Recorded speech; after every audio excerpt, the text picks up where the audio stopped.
Good evening. You ready? Yes, we're ready to start. All right, going live in 5, 4, 3, 2, 1. Good evening. Welcome to the October 16 Rental Housing Committee meeting. For those joining us in person, please note that with our hybrid environment, audio and video recording can no longer be shared from the lectern. Requests to share an audio or video presentation during a rental housing committee should be directed to mvrent@mountainview.gov by 4:30 p.m. on the meeting date. Also, due to our hybrid environment, we will no longer have speakers line up on an item. Anyone wishing to address the committee in person will complete a green speaker card. Please indicate the name you would like to be called by and when it's your turn to speak and the item number on which you wish to speak. Instructions for addressing the committee virtually can be found on the posted agenda. So the meeting is called to order at 7 p.m. or 7:02 p.m. Next is roll call. Andrea? Thank you. We'll begin with Committee Member Brown. Yep. Committee Member Ma. Present. Committee Member Cox. Here. Vice Chair Rosas. Here. Chair Keating. Here. Thank you. Okay. Next, we have our consent calendar. These items will be approved in one motion. And on tonight's consent calendar, is there more than one item? No, it's Just just the the minutes. minutes. Thank you. Would any member of the committee like to pull our minutes or comment on them? Can I have a motion?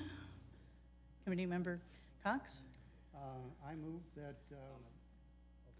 public comment. Oh, I'm sorry. Is there any public comment on the consent calendar? Seeing none? I move that thank you, Kevin. I move that we accept the minutes as written. That's it. Second. Roll call. All right, we'll begin with Committee Member Brown. Yes.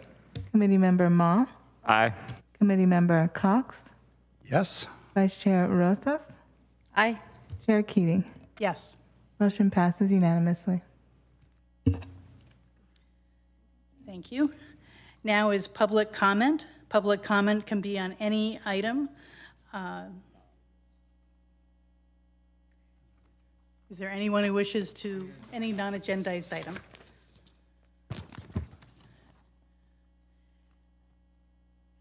I'm not seeing anyone with public comment. Andrea, do we have anyone who wishes to speak at public comment? Not online. Okay. And in person, I'm guessing all these cards are for later agenda items. No public comment. Okay, thank you. So our next item is our appeal hearing. And we will have an appeal of the hearing officer's decision regarding petition number 222-30030.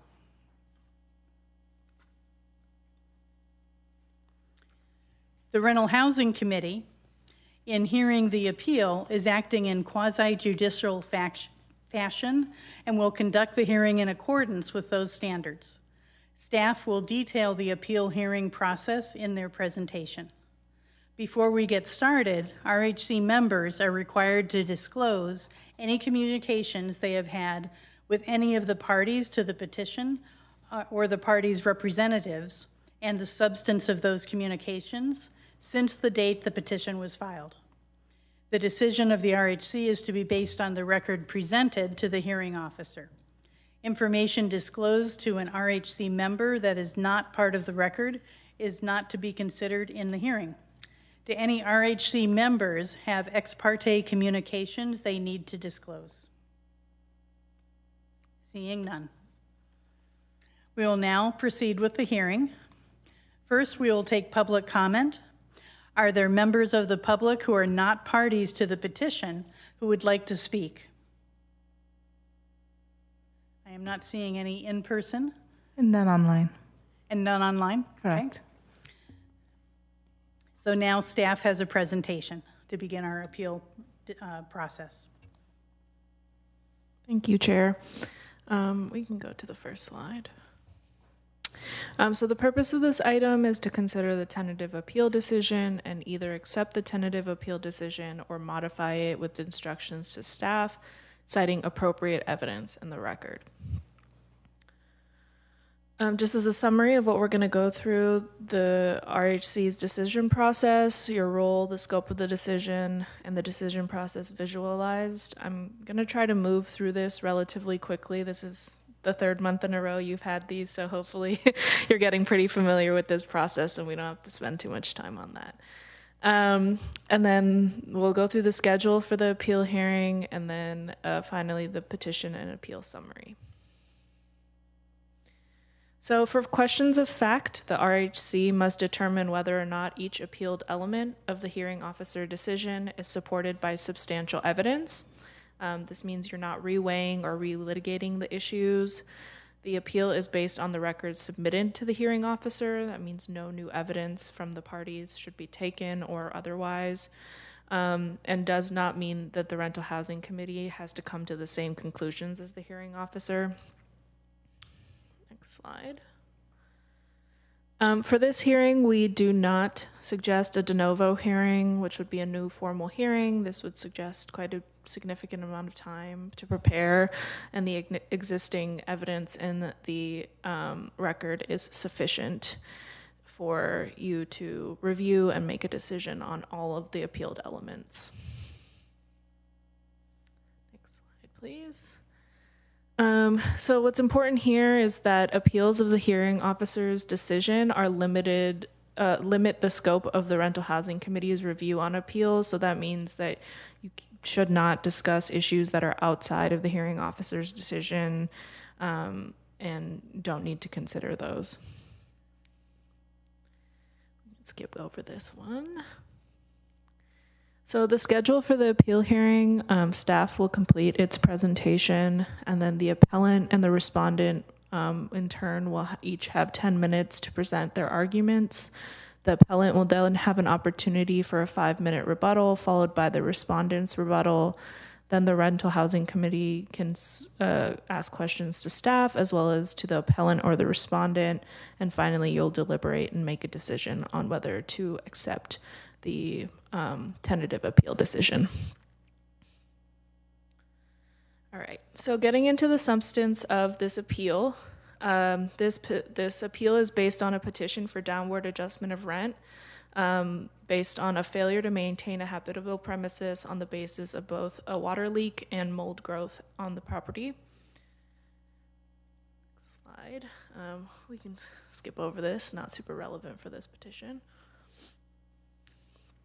So the summary of the hearing decision, the hearing officer determined that between December 12th, 2022 and February 28th, 2023, which is the date on which the tenant moved out of the unit, the landlord failed to maintain a habitable premises due to the existence of water leaks and mold.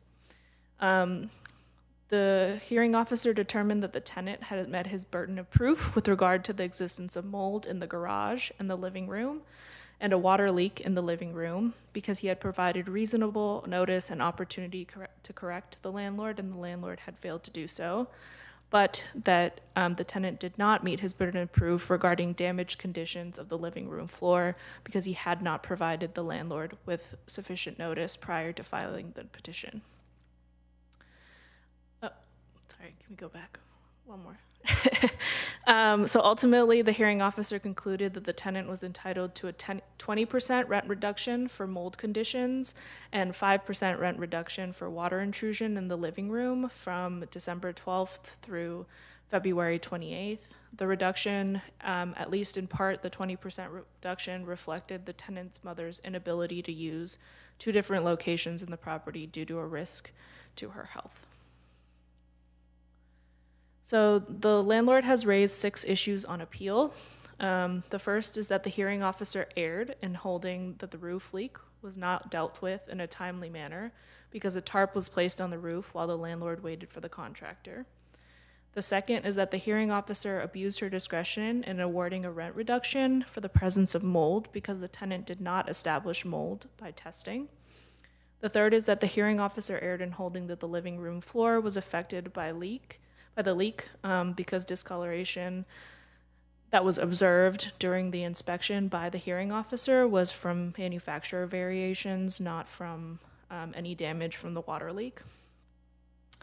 The hearing officer erred or abused her discretion in holding that the property was rendered uninhabitable by the leak and or that the leak interfered with the petitioner's ability to live in the property to any meaningful extent because the petitioner continued to live in the property for 2 months after these conditions arose.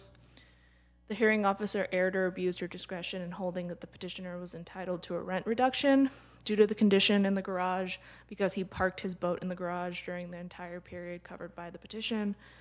And finally, the hearing officer erred or abused her discretion in holding that the petitioner was entitled to a rent reduction based on the leak in the living room wall because the small spot in the earlier photos submitted by the petitioner disappeared in subsequent photos. So the tentative appeal decision affirms the hearing officer's decision in its entirety. Going through each of the issues one by one. The hearing officer did not err or abuse her discretion in holding that 2 months was an unreasonable amount of time for a landlord to address the leak. The tenant informed the landlord of the leak in December. This was substantiated with testimony from both the landlord and the tenant, but the tarp was not placed until sometime in February, nearly 2 months later. So while it's true that a tarp was eventually placed, it took 2 months before, and that there's sufficient evidence in the record to substantiate that, and so the hearing officer was well within her discretion to determine that that was an unreasonable amount of time for the landlord to address the leak. Second, there is sufficient evidence in the record, including photos, videos, and testimony from both the landlord and the tenant, to establish the presence of mold by a preponderance of the evidence. The photos, the videos, and the testimony all indicate that there was discoloration and a clear appearance of mold, and the hearing officer determined that that was sufficient for the tenant to have established by a preponderance of the evidence that there was mold, and that it was the landlord's responsibility to rebut that by testing for mold. Third, the hearing officer did not award any rent refund for the condition of the living room floor due to the tenant's failure to provide landlord with reasonable notice of the condition. Therefore, the third issue that's raised on the appeal is inconsequential because there was actually no rent refund issued despite a determination that the floor was affected by the water leak. The fourth issue, neither the CSFRA nor state health and safety laws require a tenant to vacate the unit for it to be considered uninhabitable or substandard, and there's sufficient evidence in the record that the conditions affected the tenant and the tenant's mother's use of the property in various ways, including the fact that the mother was unable to use or go into either the living room or the garage on advice of her physician. The hearing officer did not award a rent reduction based on the leak in the garage. So again, this is a matter of the fifth issue being somewhat inconsequential. The fifth issue that's raised being inconsequential because the hearing officer did not actually award a rent reduction based on the leak in the garage. The 20% rent reduction was based on the fact that the tenant's mother could not enter the garage and the living room. And finally, there's sufficient evidence in the record, including photos, videos, testimony, and observations by the hearing officer herself during the inspection that took place after the hearing to support the 5% rent reduction due to the condition of the living room wall. There was testimony from the landlord that they had painted over the areas where the leak was shown in the earlier photos. And at the inspection, the hearing officer asked the landlord about this, and the landlord admitted that, in fact, the photos that were submitted by the landlord were after the tenant had vacated and after they had already painted the walls. Next slide. So the physical impact, as with all of these tentative appeal decisions, adoption of the decision could lead to litigation, which would have fiscal impacts. However, the purpose of the hearing decision or the appeal process is to ensure that hearing decisions are legally defensible, and so the appeal process to the RHC reduces the overall risk of legal liability and litigation expenses. Next slide. So the recommendation is that the Rental Housing Committee consider the tentative appeal decision and either accept the decision or modify the decision with instructions to staff, citing appropriate evidence in the record. Thank you. Thank you. So moving on, next, the appellant landlord. Please come to the podium if you are speaking in person, or click the raise hand button in Zoom if you would like to speak by Zoom, and staff will temporarily promote you.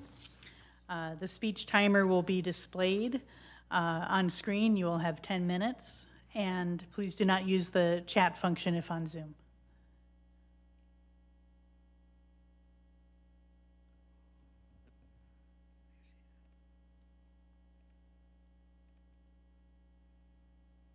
Please accept the invitation to promote yourself to panelist.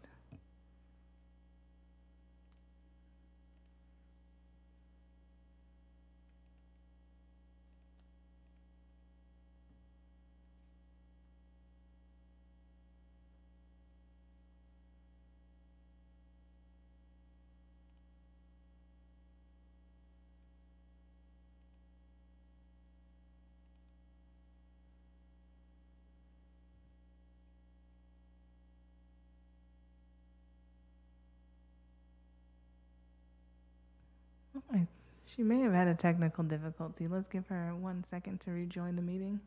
Okay. Oh, there she is.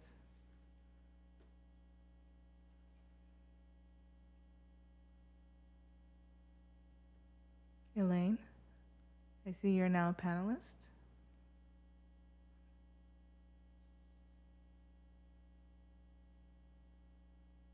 Are you able to unmute yourself?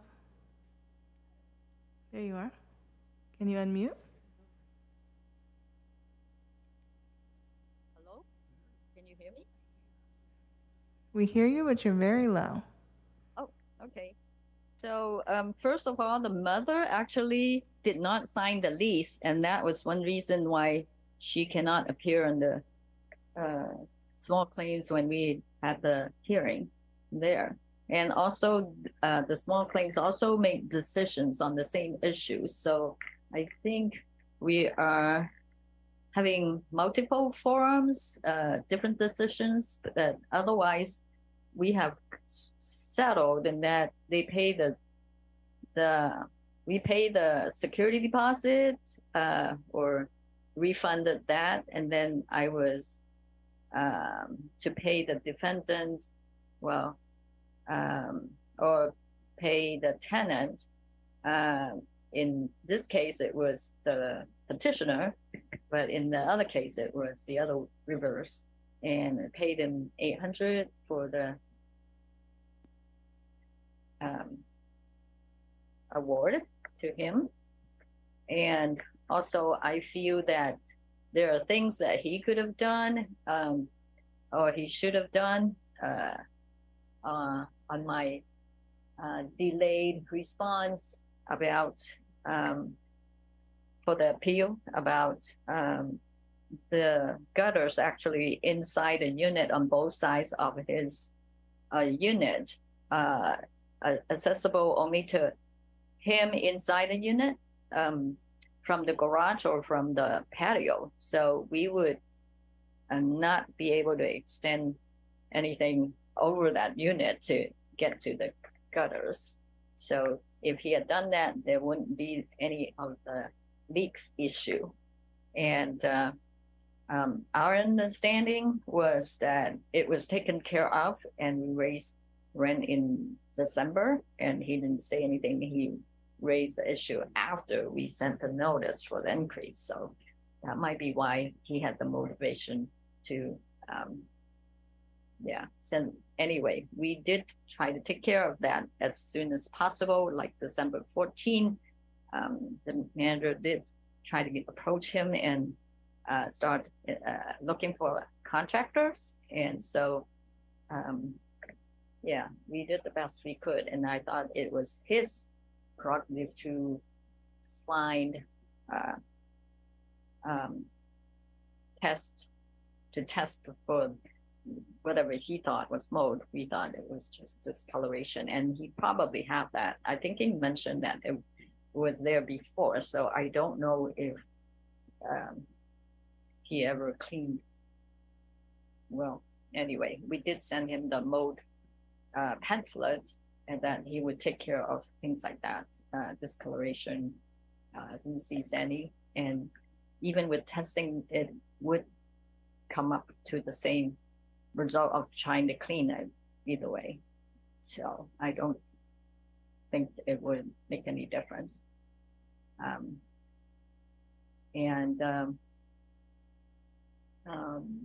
was trying to see the response that I sent in. That wasn't included in this. Let's see how to make it smaller so I can see my notes. Oh, yeah, not too savvy with this.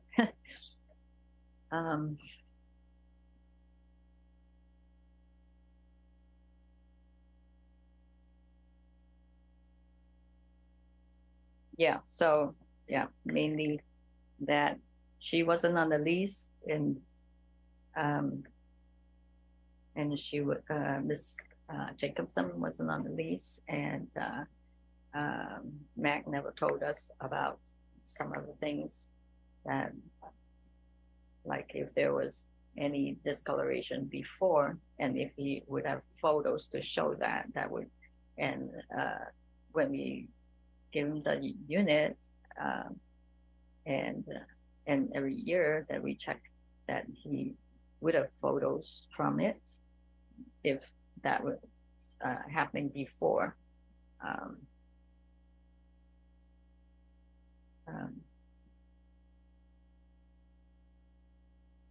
Yeah, thank you. That's all I think.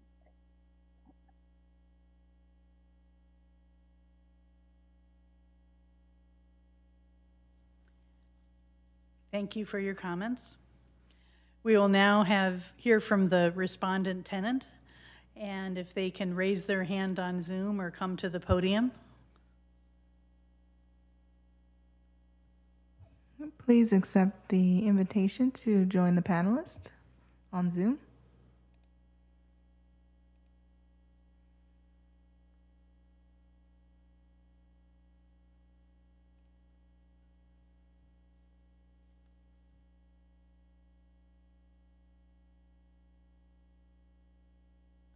Are you able to unmute yourself?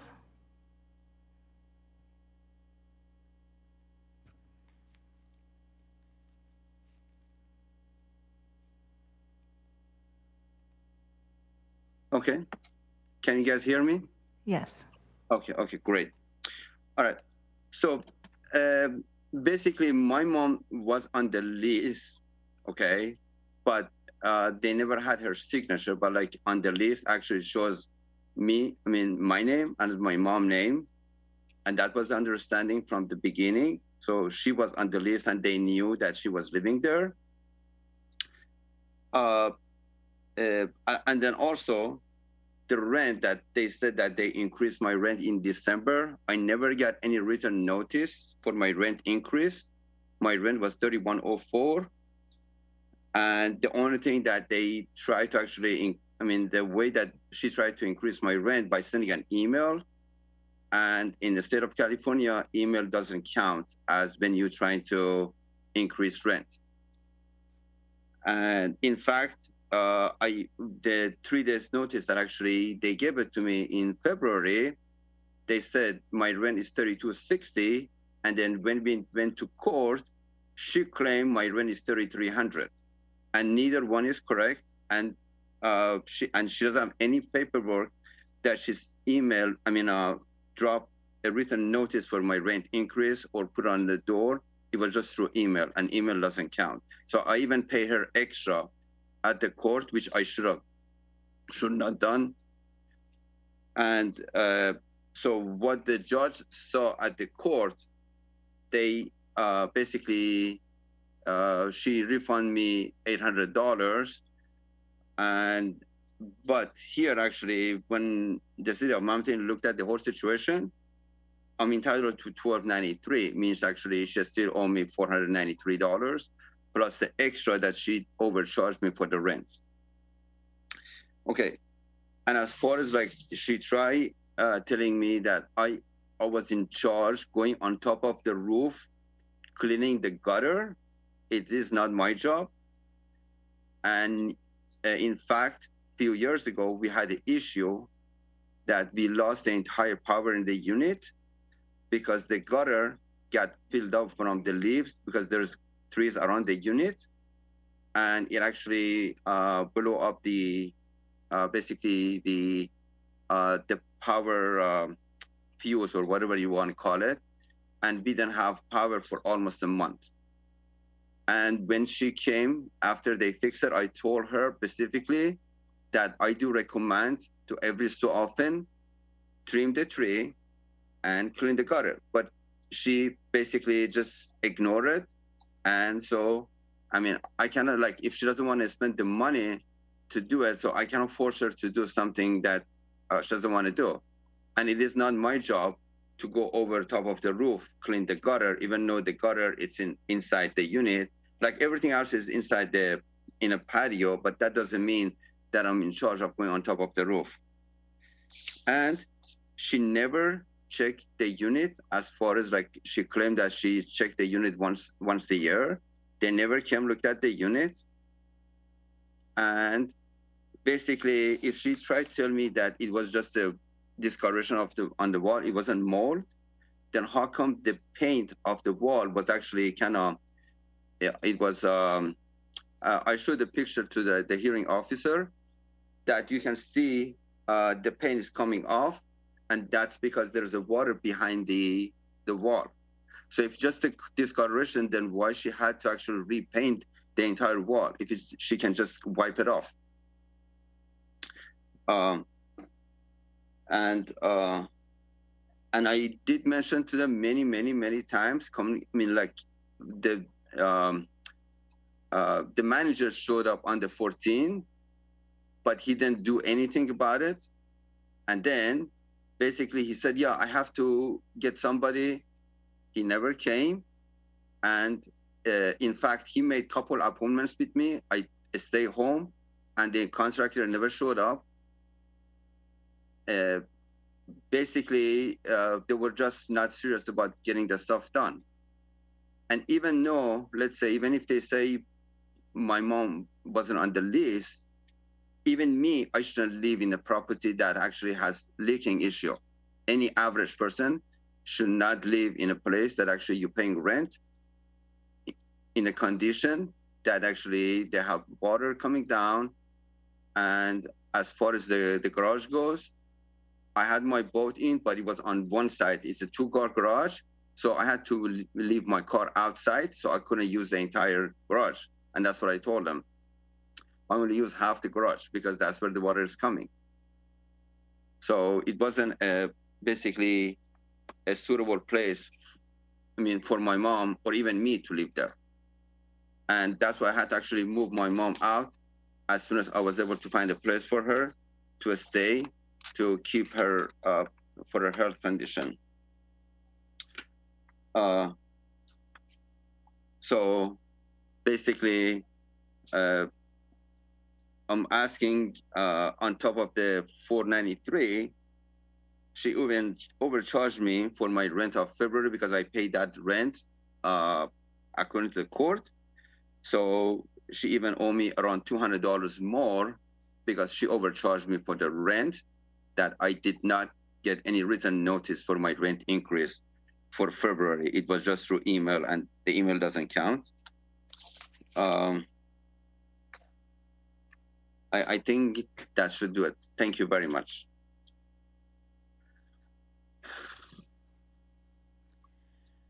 Thank you. We will now move on to rebuttals.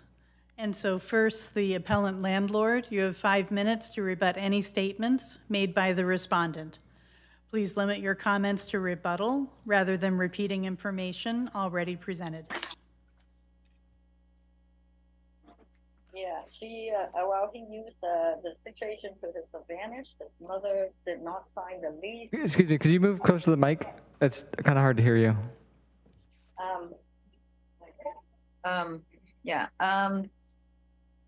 Her mother did not sign the lease, so it was dismissed in the court, in the small claims court, that she was eligible to represent.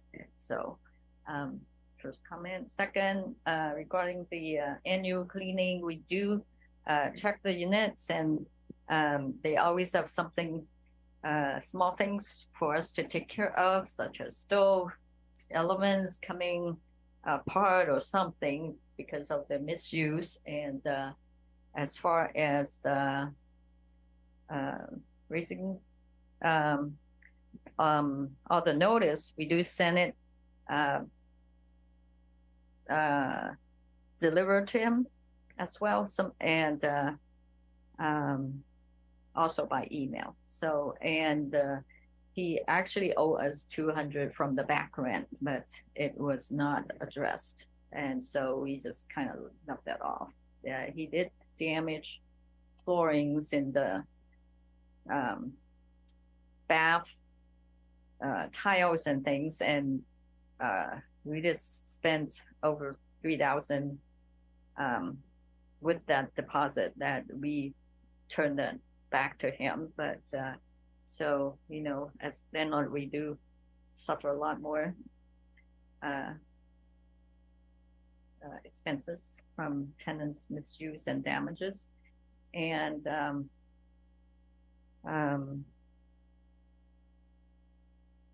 yeah, I don't think he ever cleaned his gutters, but I'm sure he could easily do it without climbing up the roof.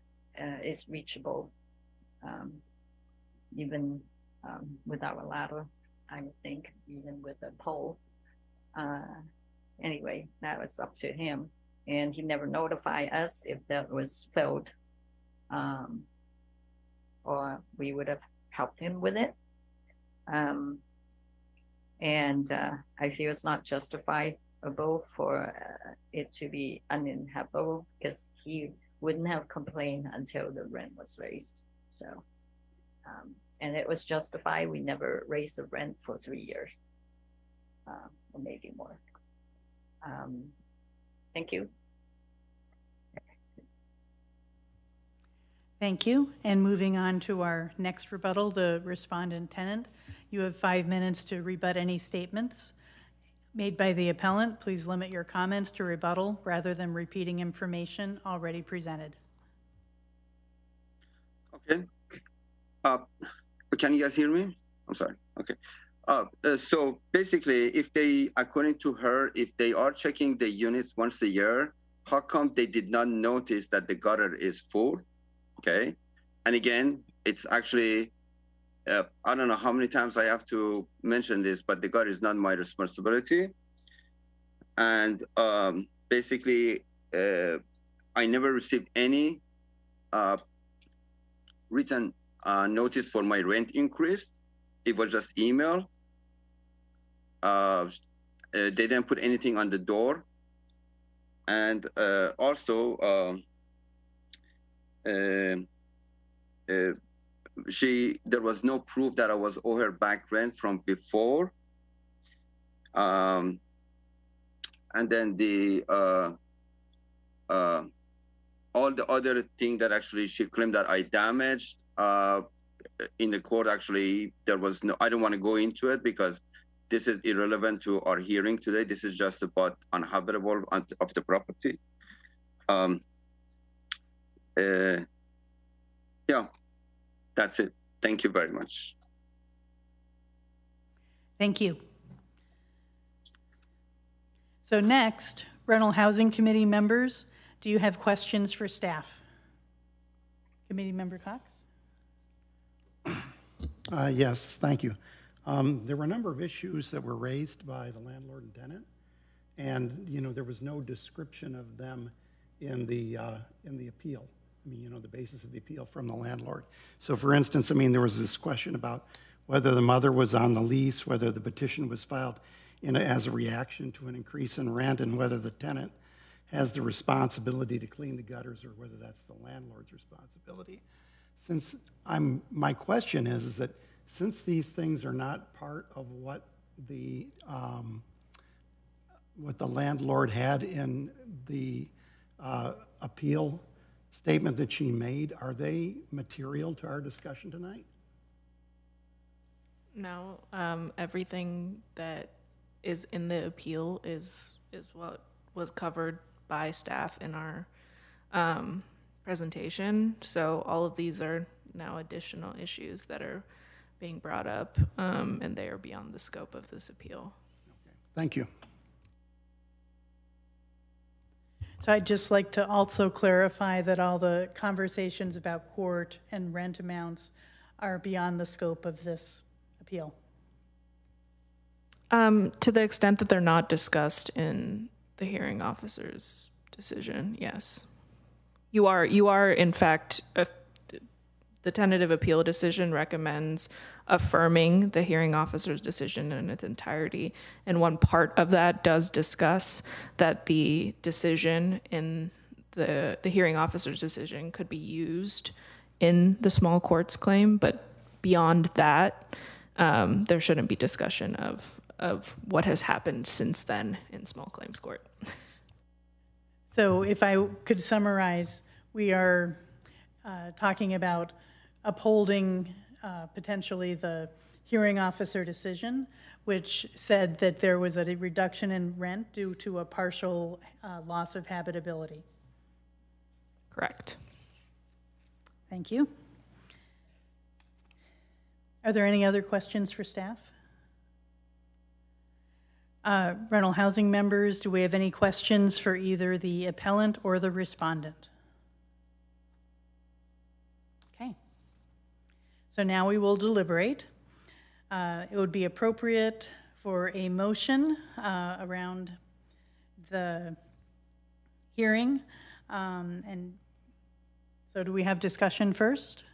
Committee Member Cox? Yeah, I just want to say a few things about, what I thought about while reading through the hearing officer's decision and the staff recommendation for the addressing it. I think it really, for me, it comes down to three things: timeliness, materiality of the issues, and a definition of terms. And so, let me bring up some basic points. The first thing was the timeliness of the repair. 2 months is not a timely repair, in my opinion. I had a leak in my room 2 years ago, and I was able to get somebody there in less than a week. And it may not have been the cheapest person I could find, but I don't have the connections a landlord normally has in finding people. This has only happened to me once. So I feel like it wasn't timely. The second thing has to do with, materiality. Where is the burden of proof comes? And that's on the issue of the testing for the mold. It's on the landlord, and it didn't happen, and so I think that's important. The third thing is on materiality is just the simple issue that, there were issues raised about the floor and the garage, and there was no award based on that, so they're not material. And then the last thing is the definition of habitability. It's important to get what these definitions are legally. Habitability isn't just you pick up Webster's or Wiki Dictionary or whatever, and look at what that says. There's a defined rule for that, and so if you're writing, your defense, it's important to understand what that is. So in any case, yeah, I am in favor of upholding the hearing officer's decision in full. So is that a motion, Committee Member Cox? If you like it, I can be one. Do we have further discussion? Okay, so we will take that as a motion to, pardon? Oh, say the magic words. Oh, Okay, I make a motion to accept the staff recommendation and uphold the hearing officer's decision in its entirety.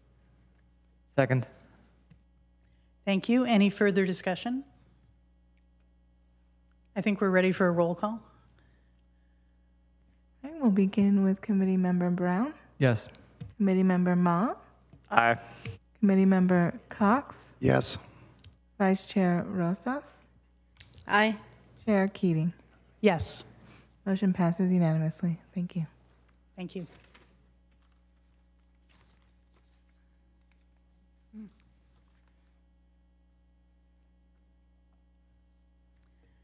So our next agenda item is 6.1, a study session on rent and the treatment of utilities in the CSFRA and ratio utility billing systems. Public comment will occur after the presentation and committee questions. We invite members of the public to submit speaker cards now if you know you would like to speak on this item. We will begin with a presentation from staff. Thank you, Chair Keating and Rental Housing Committee members.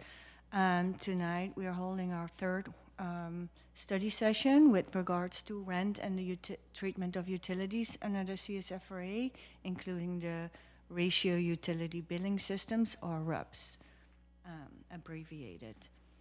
A little bit of background.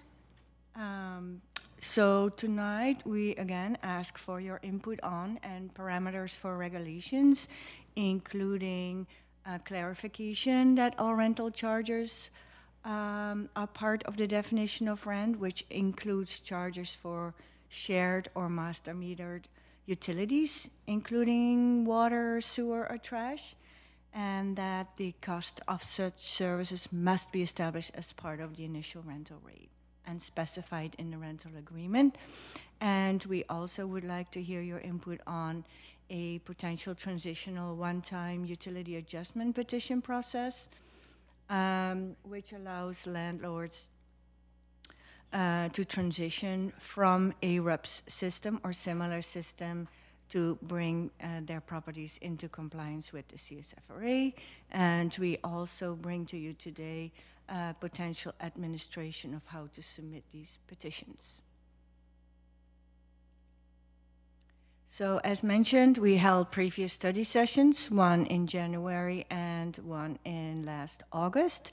And in February and March of 2023, we held several stakeholder meetings, the results of which were discussed in the August 21st study session meeting. A little bit of background. What has been considered over time are the following issues, and we give a short summary. The purpose of the CSFRA to promote neighborhood and community stability, healthy housing and affordability for renters by controlling excessive rent increases and arbitrary evictions to the greatest extent allowable, while ensuring landlords a fair and reasonable return on their investments. The CSFRA also protects tenants from accessible and unreasonable rent increases by limiting rent increases. We've also noticed that there happened to be unbundling of rent from housing services and utility billing. That included imposing utility charges that fluctuated on a monthly basis. Then we reviewed the definition of rent, which includes utilities in the CSFRA. We also showed that the majority of CSFRA covered units are master metered for water and sometimes other utilities. And then we also explained where the confusion or misunderstandings happen between tenants and landlords on how to comply with the CSFRA and what the legality was of these monthly utility fluctuations. And we explained and showed that different jurisdictions have different definitions of rent and therefore treat utilities in a different manner. Next slide, please. So the input from the Rental Housing Committee that staff received was that we should develop regulations that clarifying that utility charges paid directly or indirectly to the landlord are part of the definition of rent. They requested to develop options to phase out non-compliant practices in existing tenancies in a one-time utility adjustment petition process. They requested that you include for new tenancies that no separate fees or utility service charges can be imposed, such as RUBS or similar systems, but that they need to be included in rent. Also, that installing submeters can be elected by landlords, and there is a cost recovery option through a capital improvement petition process. And it was requested to develop an administrative process for the one-time utility adjustment petitions. And as a result, these regulations would result in predictable monthly costs for tenants, providing housing stability, and they would provide a one-time process for landlords to recuperate reasonable costs for utilities to be included in their rent. So staff tonight is going to provide some options for the Rental Housing Committee to consider in each of these three areas. First area is the clarification in regulations that utilities are part of rent. The second is to provide a methodology for this one-time adjustment petition and to bring non-compliant practices into compliance. And the third item is a process to administer these one-time utility adjustment petitions. So going to this first item of the analysis is to develop regulations that include that utilities are part of rent and that all charges paid directly or indirectly to the landlord are considered part of rent, and that these regulations become effective immediately for new tenancies, and in rental agreements it needs to specify which utilities are included in the rent and a dollar amount that is charged for those utilities as based for rent, and that if submeters are installed where tenants pay for actual usage, that a reduction of rent should be notified. For a transitional process in issue number 2, staff is proposing some options to the Rental Housing Committee.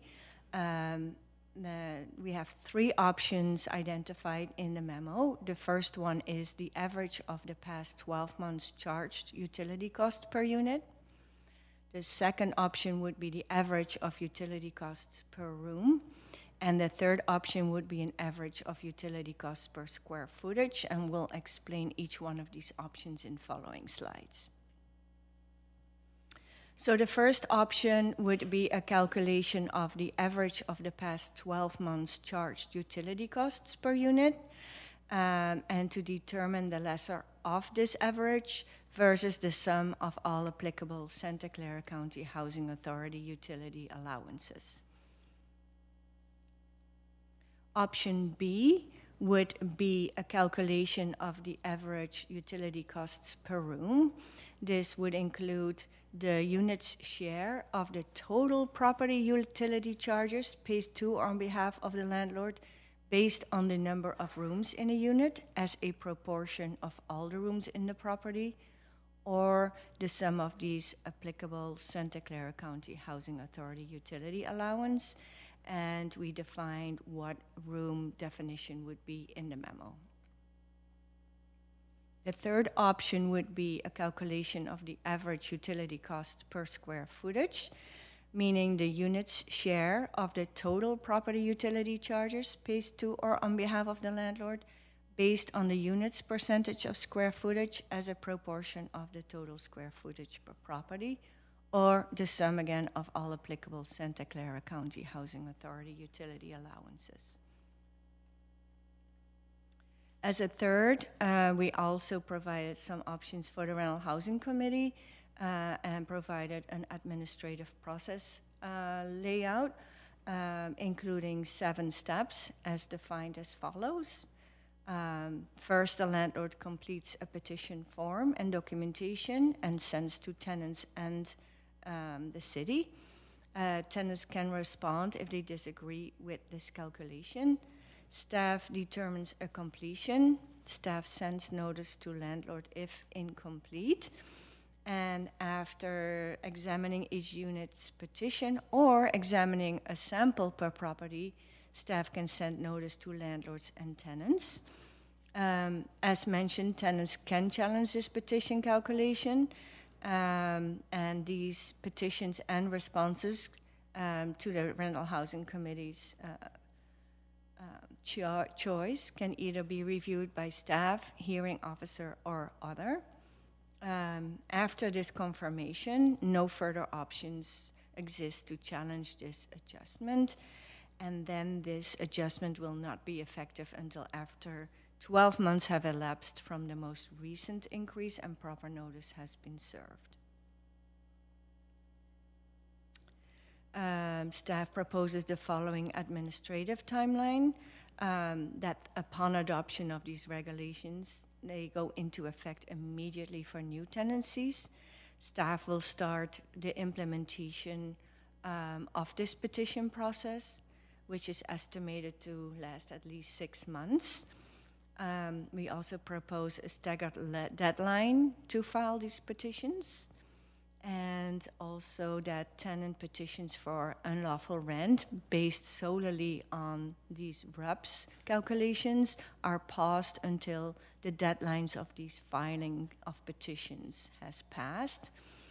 And upon failure to submit those adjustment petitions in time, tenants can file petitions for downward adjustment of rent. The question is also if the Rental Housing Committee would like to allow downward adjustments of rent in case these adjustment petitions result in an overpayment by tenants. So the following recommendations are brought to you for deliberation. First, draft regulations clarifying that prohibition of using of RUPS. Second, to develop a transitional process with one of the proposed options. Third, adopt an administrative process as outlined above.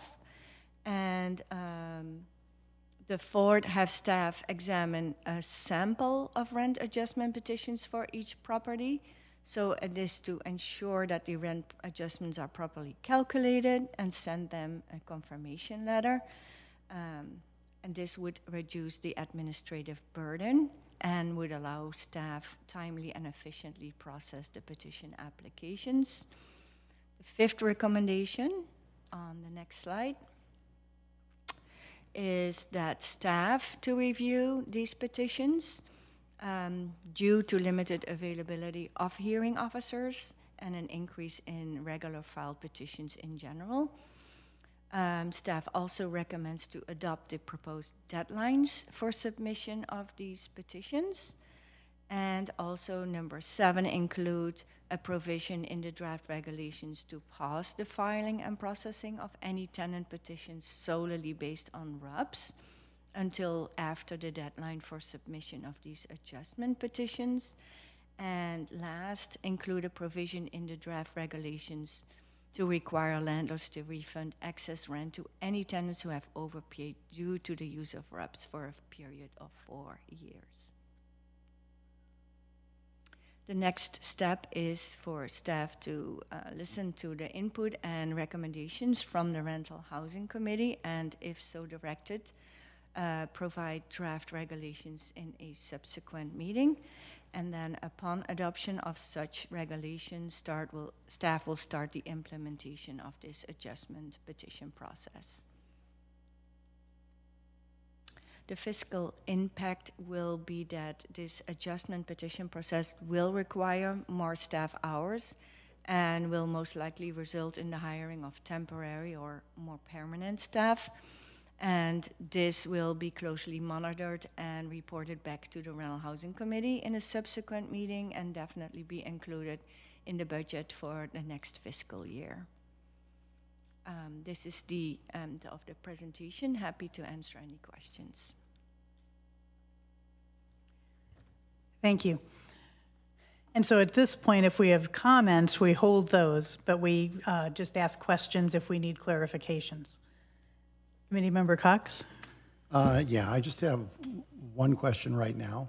And that's, we talked about the idea that if somebody went and decided that they don't have individual sub-meters now, but if they wanted to put them in, they could file a petition for a capital improvement and recover with the intent of covering the cost of doing that over a period of time. My question is, first of all, would that have to be done on a unit-by-unit basis, or if they're doing a group of units at the time, would they file one petition for that? And then the second thing is it possible that they might not get the full amount back because of hardship petitions from the tenants?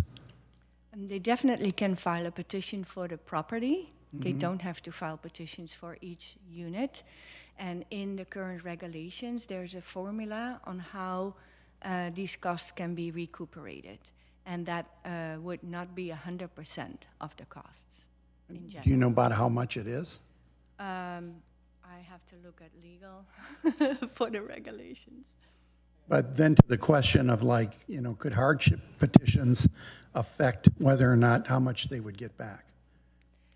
Yeah, in general, that would also be applicable. Okay, thanks.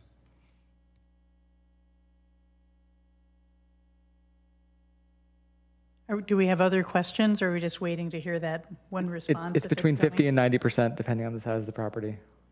50 to 90%, depending on the size of the property. 50 to 90. Yeah, depending on the size. With small landlords with few units getting the 90% recovery? Thank you. Committee Member Ma? Yes, I have a question about the timeline for the staggered deadlines to file petitions. Is there a reasoning for this kind of breakdown? Like, we're focusing on faster compliance with large buildings and slower compliance with smaller buildings, is that correct? If we can show that maybe on the slide. So we're giving the small landlords a little bit more time to understand the new regulations and to request help from staff to fill out these petitions.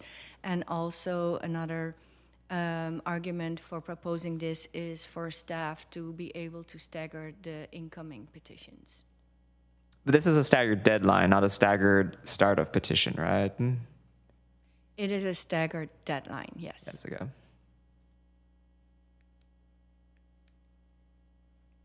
I don't see any other questions. Committee Member Brown? Oh, Vice Chair Rosas. Thank you, Chair. I have a question because we potentially would be able to allow this to be a capital improvement. Will also this be a tax write-off? Or will that be counted as a double dipping? I don't have a question for that. I don't have an answer for that question. I'm not seeing more questions.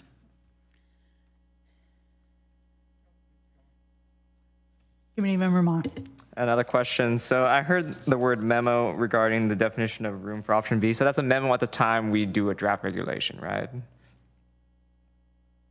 Yeah, so in a memo, we kind of indicated how rooms could be counted, and that probably would then be ending up in the regulation. Okay, so that'll be incorporated. Okay, yeah. Thank you.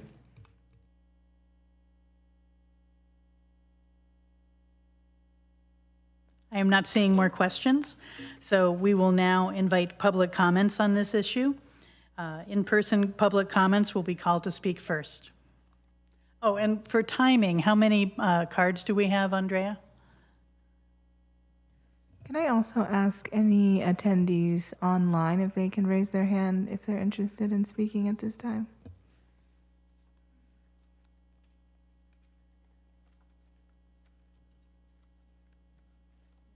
We're just counting for a minute to see if we're going to go with 3 minutes or 2 minutes.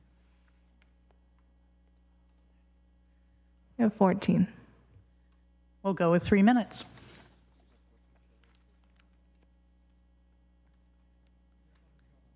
All right, the first speaker I have is Reagan Avery.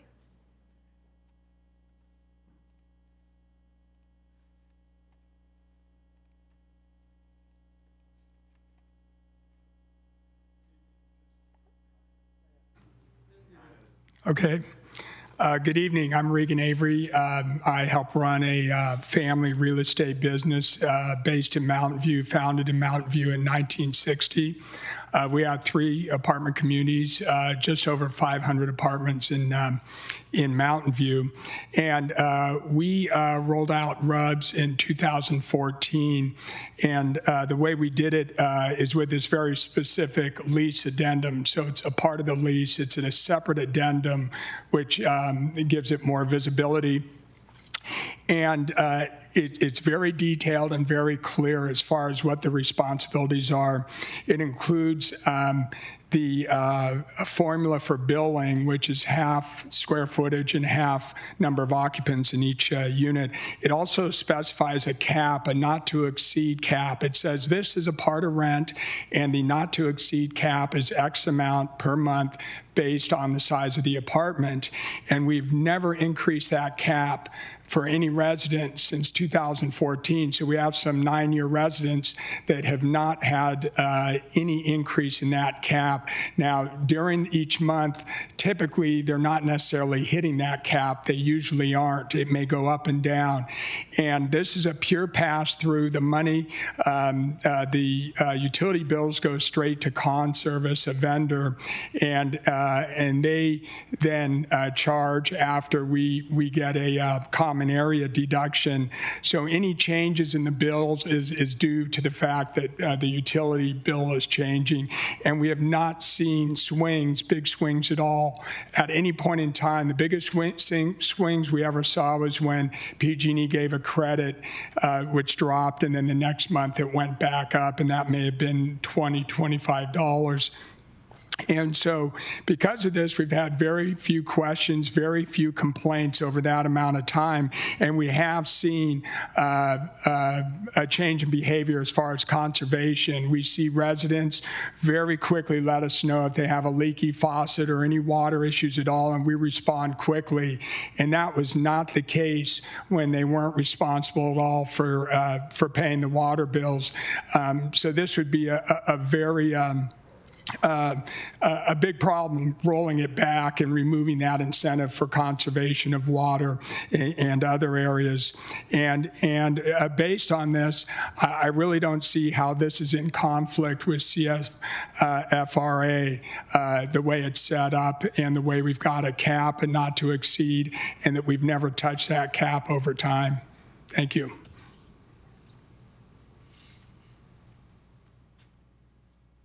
Thank you. The next speaker is Anil, and I believe he's requested 10 minutes for a presentation. I will ask at this time for the other members of the public who are giving up their time to make yourself known at this time.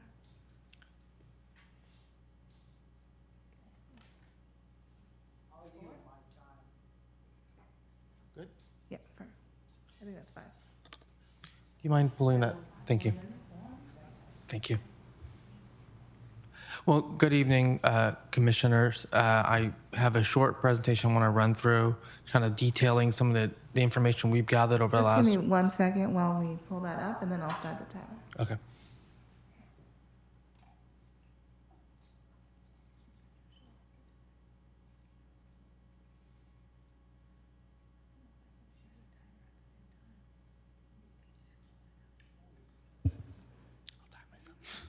I'll just call out the time. Yeah, that's fine. Okay.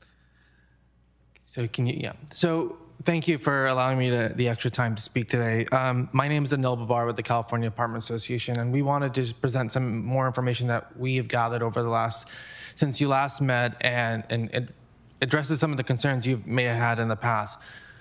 RUBS essentially is the key to conservation, as we've said over and over again. It provides the only tool to encourage conservation. It's shown, and we will show it, to assist in water conservation. It will assist in meeting future reduction targets imposed by the state, because we all know droughts are here to stay and they're cyclical, and we will see reduction targets in the future. And it's by far the most cost-effective and efficient method possible.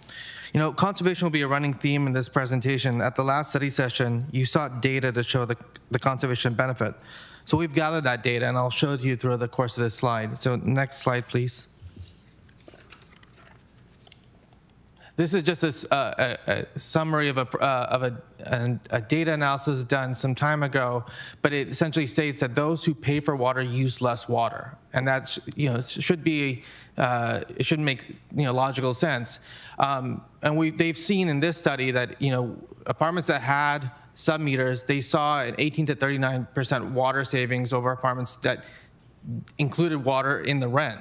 Now, what we'll see in a second is that even though these are sub-meter apartments, we'll see that with master meter apartments that lost RUBS. So can you go to the next slide, please? This is one example of a property, and we pulled some properties from the city of San Jose. San Jose eliminated RUBS back in 2018. So starting in 2019, you were able to see the effect of apartments that had lost the ability to charge utilities for utilities.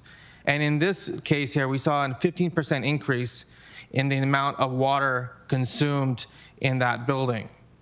Can you go to the next slide, please? So building using RUBS can achieve similar results, and this one is even more of a stark difference. In this property, we saw a 43% increase in the amount of water consumed. And, you know, as you can see in the shaded areas, that's where you start seeing when RUBS was eliminated and an increase in water consumption. Next slide, please. And again, another example of another property in San Jose where they saw a significant water consumption increase, 42%. This tracks with that study that I showed you before. When you eliminate RUBS, you will see water consumption go up because there is no responsibility or obligation to pay for the water consumed, and there's no metric to understand how much water is being used. And these charts demonstrate that very clearly. And I just want to add that when you backslide one slide. When you have these water rates going up, these consumption levels going up, and you have a drought combined with it, who pays for the penalties when you do have you are exceeding these water reduction targets? It's going to be the owners, and there's no way of encouraging tenants to reduce the water consumption if they have no understanding of how much they're using, and if they even if they're even aware of the information. If they're not paying for it, there's no obligation to reduce. On top of just the consumption of water, there is also the maintenance of the building. When you don't have to report water leaks or running toilets, those water bills will go up and up and up. I had a property owner in San Jose whose average water bill was $400 a month, shoot up to $4,000 because their tenants failed to notify them of their running toilets and leaky faucets, and then had a plumber go out many months later to discover that there was all these issues despite the owner asking the tenant, are there any problems? And they said no. Okay, next slide, please. And this next slide just goes to the point that, you know, we are going to see these cyclical droughts, and what do we need to do to prepare for them? This one shows that, you know, this is just in Mountain View alone, how we have met the water reduction targets, but that's going to be increasingly difficult when you don't have the obligation to pay for water and the necessity to conserve water. Next slide, please. I will say, just in addition to the previous comment I made, when you do remove the obligation to conserve water for tenants, that obligation gets shifted to homeowners. So now the homeowners have to make up the difference in the reduction targets, have to make up that difference that, you know, the rental community was making. And this, like, you know, we're just looking forward here, right? Since 2006, and including this past year, we've had 4 years of notable rainfall. Droughts are a fixture of our future. So how do we prevent having to have severe cuts to our water usage? Well, we conserve. And how do we conserve? We have that obligation to pay for the utilities, and sharing those utility costs, passing through those utility costs is the way to do it. And then last, in the last couple of slides, I just want to kind of reiterate that model that we had discussed. Next slide. Oh, what's that? I just put the timer. Oh, okay, sure. Can you put the next slide, please? So again, we had discussed this model at length last week, but again, the not to exceed model, the model that Regan had touched upon, that model states in the lease what both the rent and the cap for utilities are. It's the rent plus utilities will not exceed what's in the lease, but can be less. So going back to the question about how does this not to exceed model work with CSFRA, your concern was fluctuations up and down. This model just it'll fluctuate downwards when tenants use less. And that's the goal here. The model is easy to understand and administer, as you heard from Regan. He's gotten very few questions, very few complaints. Most notably, it shares the issue of conservation amongst all residents in Mountain View, so everyone's working together. It's legal, it's equitable, and can be administered under CSFRA. And then just in closing, can you go to the last slide, please? The model proposed by staff, and you saw a couple of several of the slides on in Anki's presentation. The model proposed by staff would essentially be an administrative nightmare. Staff would need to process hundreds of petitions. Property owners would be caught in the bureaucracy and the red tape of attempting to get petitions approved, as exhibited by the administrative process slide. And then, of course, the timeline would take upwards of a year in some cases, and it would drag out. The not to exceed model or the cap model is a fairer system because it spreads the responsibility of conservation among all residents of the city. The model is legal because it sets a maximum rent in the lease, and the fluctuations will only go downwards depending on usage. And this model is by far the most fairest and equitable model there is, and far easier to administer than the model proposed by phasing out any utility billing. So thank you. I'd like to ask you a question. So if you were going to, if we were going to come up with regulations that would require a cap, which most leases don't have for the use of RUBS, although we're happy to hear about the one that did, how would you calculate the cap? Well, I would turn to Regan to help me answer that question. We looked at, Conserv has helped us look at history over years and just chose a cap that was, below the peaks and above the mean. So it was really up to that, to where, and again, like I said, we haven't increased it in 14 years. So, some people started hitting that cap years ago and we haven't touched it. So I would just say it could be this 80% level or something like that, So it would be, so in winter months, if those were your most expensive months, for example, then you would not be recovering your full utility cost? Correct, yeah, we don't now with everybody, but we understand that. I mean, we're not out here to make this a profit area. We're not touching, we're just, again, passing it through.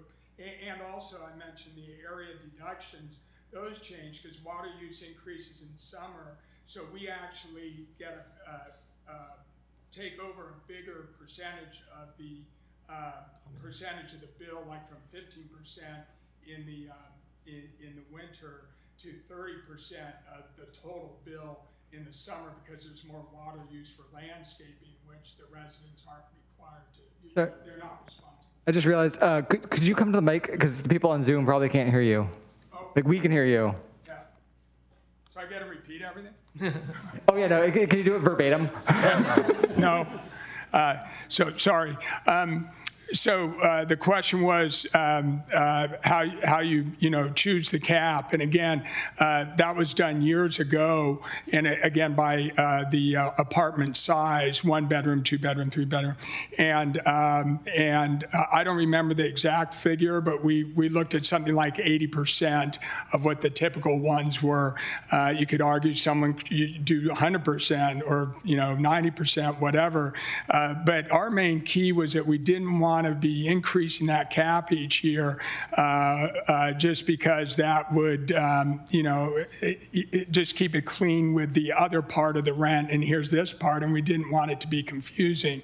So that cap has changed all along. And as I mentioned, over time, more and more people start hitting that cap, particularly as you point out during the summer, and we just realized that's the case. But we lived that with that for simplicity, and then often during winter, folks are below that cap. So. And you have one cap for all utilities that you're charging for? Correct. Yeah, just one total number. Yeah, so we had to go through the math of adding the several number of components. Thank you. Thank you. Thank you.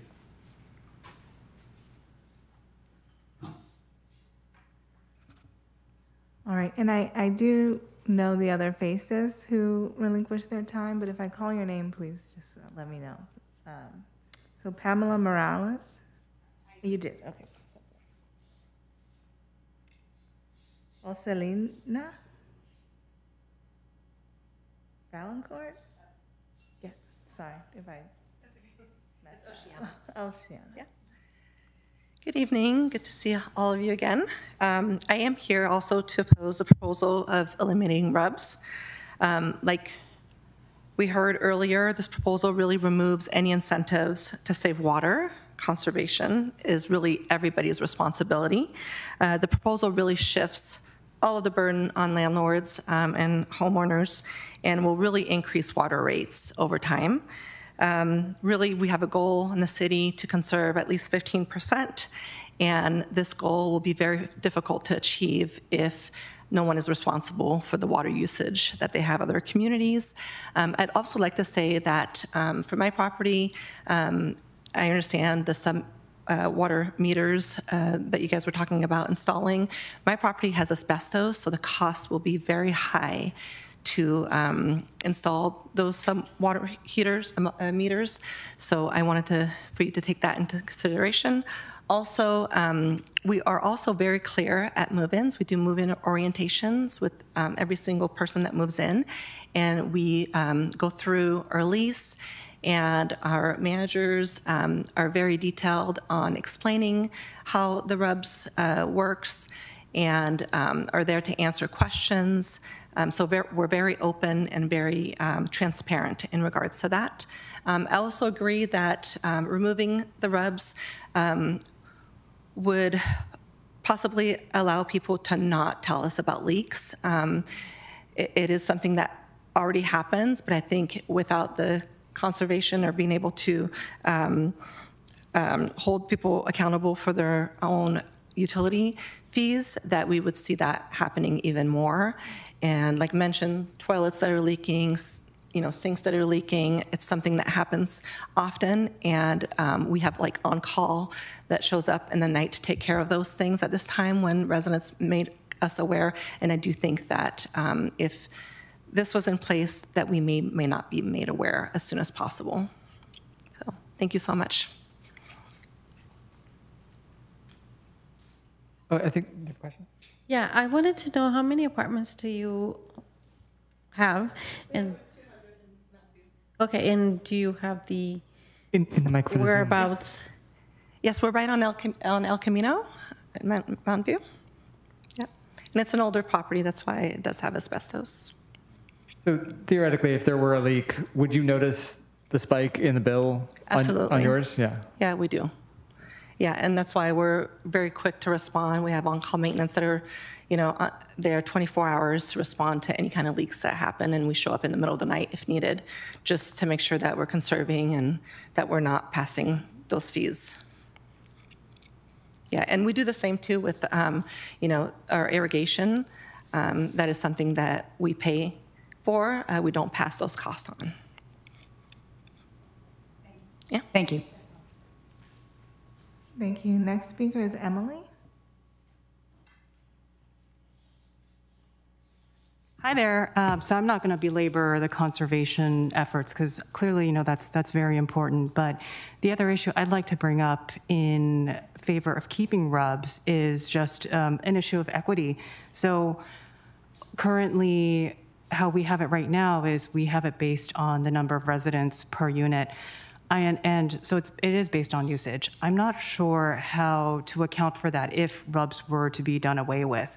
If we were to do it by square footage and we were to, sometimes one unit has one person, do they pay the same amount as a unit that has 6 people living in a one-bedroom apartment? Because we have that right now as well. So, I don't think it'd be fair in either case if they were to pay the same amount if RUBS were to be done away with. Anecdotally, I've heard that when San Jose did away with RUBS, the tenants weren't happy with that either. They saw the one-time increase as just like an increase to their rent, so they weren't particularly happy that RUBS was done away with. And that's it. Thanks. Go ahead. Yeah, I just had one question for you. Are you a landlord? Oh, yes. My parents and I have 2 small multi-units in Mountain View. Okay, thank you. Thank you. Next, we have Tessa McFarland.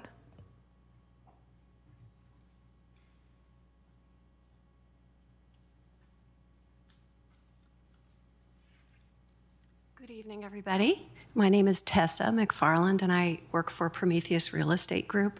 We have about 2,800 multifamily apartment homes in Mountain View. About 800 of them are subject to rent control or subject to an affordable housing agreement that keeps rents where they should be for low and moderate income people. Prometheus has been in business for over 50 years. We're a good citizen, we're a B Corp. We really do try to do things the right way. I'm here to really express the concern that doing away with RUBS will do away with conservation. That point has been made really well, so I won't emphasize it anymore, but it is critical, and we're all part of one community, and I do think conservation is critical. One of the comments in staff's presentation was that, sub-meters can be put in, people can petition. My experience is that that's not how it works. Sub-meters are prohibitively expensive to the point where walls are torn down, internal plumbing is replaced, and it requires significant periods of tenant displacement to actually make that occur.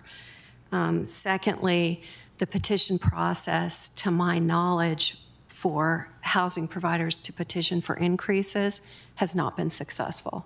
I'm not aware of a single one that has been successful. Secondly, to my knowledge, the petition process in the past has always been unit per unit. And so I'm not sure why now the position would be different, where we have 14,000 CISFRA-covered units that would presumably each be subject to a separate petition process.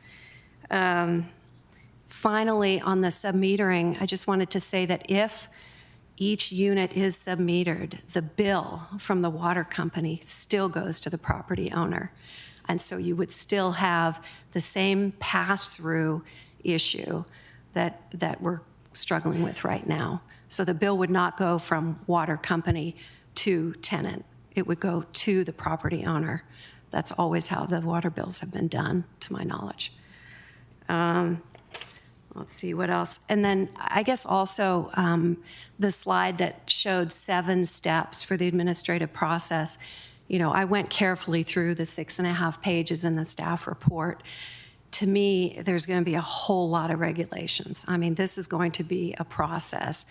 I appreciated hearing Anki say that this is going to probably require hiring of new staff, whether temporary, permanent, full-time, part-time. And to me, my question is why? Why is the only option that's being presented to the committee right now the elimination of RUBS? Oh, thank you. Thank you. Our next speaker is Jesse Cupp.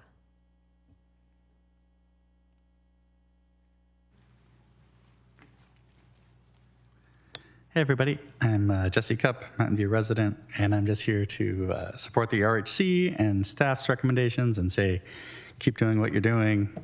The staff recommendation is designed to get us into compliance under the city charter. The law guarantees a maximum of 1 rent increase per year. Any payments to the landlord, including utilities, count as rent. Disallowing RUBS is the only legal option. Trying to solve this problem any other way violates the charter on 2 counts. One is that only 1 rent increase per year is allowed, and the other is that fluctuating utility prices could exceed the maximum rent increase allowed per year. Also, according to the California Green Building Standards, submeters are already required in all new individual rental units. So if you're concerned about water conservation, it's important to realize that new and future units already have a submeter requirement, and this RUBS issue affects only older housing stock. As this natural affordable housing is redeveloped over the following years, it will be replaced with rental units with submeters. I also happen to work at the Mountain View Public Library, and I want to bring up an example of something that happened within the last couple of years, which was getting rid of fines for late books. And some people thought this would mean people stop returning their late books. Actually, there was no discernible increase in lateness. People generally want to do the right thing. When they see that their book is overdue, they know someone else is on the hold list, they try to take it back, regardless of whether or not they're going to be financially punished for doing the right thing. And I think the same thing applies to Mountain View citizens and their conservation efforts. I think we've heard a lot of portrayal of renters as people who are for some reason willfully ignorant of their leaks and just willing to waste water for months and months. Maybe that's true in a few extreme outlier cases, but generally I think you can use better communication and messaging to effectively increase water conservation and post signage, tell people what number to call to get their leaks fixed. Nobody wants a leak in their house. So yeah, I really don't think getting rid of the punishment angle is going to make people waste more water. And there are plenty of other bigger fish to fry if you want to conserve water. One easy example is the shoreline golf course. Why are we wasting all this water on golf? Make it a public park or something. We waste tons of water with outdoor irrigation, with landscaping. Switching to drought-resistant plants is going to get much better results. 80% of water in California goes towards agriculture. 20% of that is tree nuts. Alfalfa is an incredibly water-intensive crop. So, water advocates, go forth, make a big difference where it counts. This is kind of like putting a tiny Band-Aid on a gaping wound. We need bigger solutions. Thank you. Next speaker is Pam.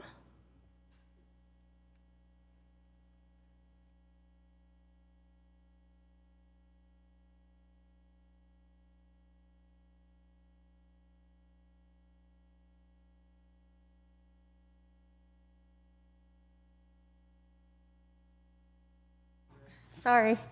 Oh, good evening, everybody. My name is Pam. I am actually both a renter in Mountain View for the last 8 years, over 8 years, and I am also a landlord. My company manages well over 1,200 units in Mountain View. All of our buildings are built in the 1960s, 1970s, and we've had RUBS since 2010, and like other landlords have said, when our residents move in, we have a not-to-exceed amount and established for utilities, for all the utilities.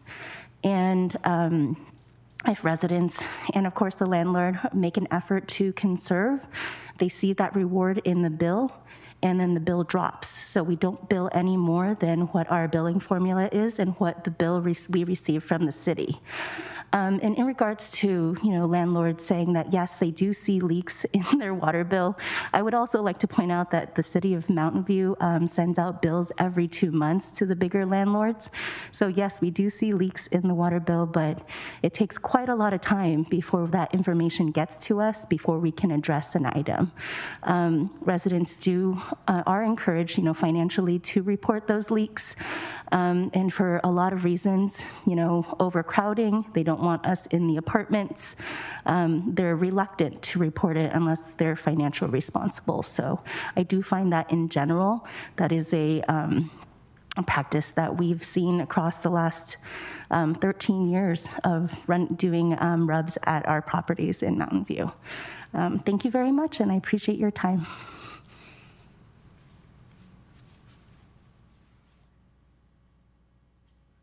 Thank you. Next speaker is Dolores.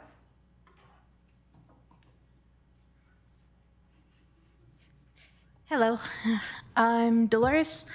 I actually, I was listening, and where I was seeing a lot of where I was seeing a lot of question is how can it be equitable, that it's not being used to be exploitative, and that's where I was seeing that people weren't explaining that how can it be not be used as a tool to push out low income, and that's what was concerning me in that as a renter in Mexico City and also here in Mountain View.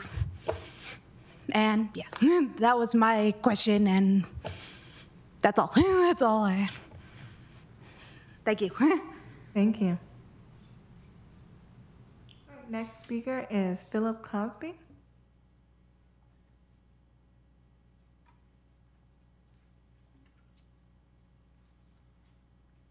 All right. Thank you, members of the commission.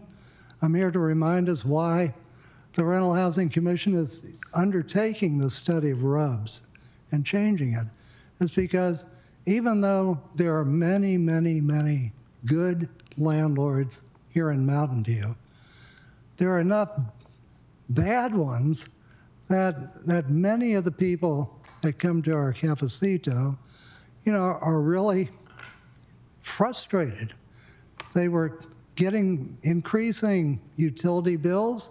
They were cutting back on their use of water, on their use of electricity, having their children move out of the apartment to the dormitories in school, and still not just saying their RUBS bill stay the same, it actually went up.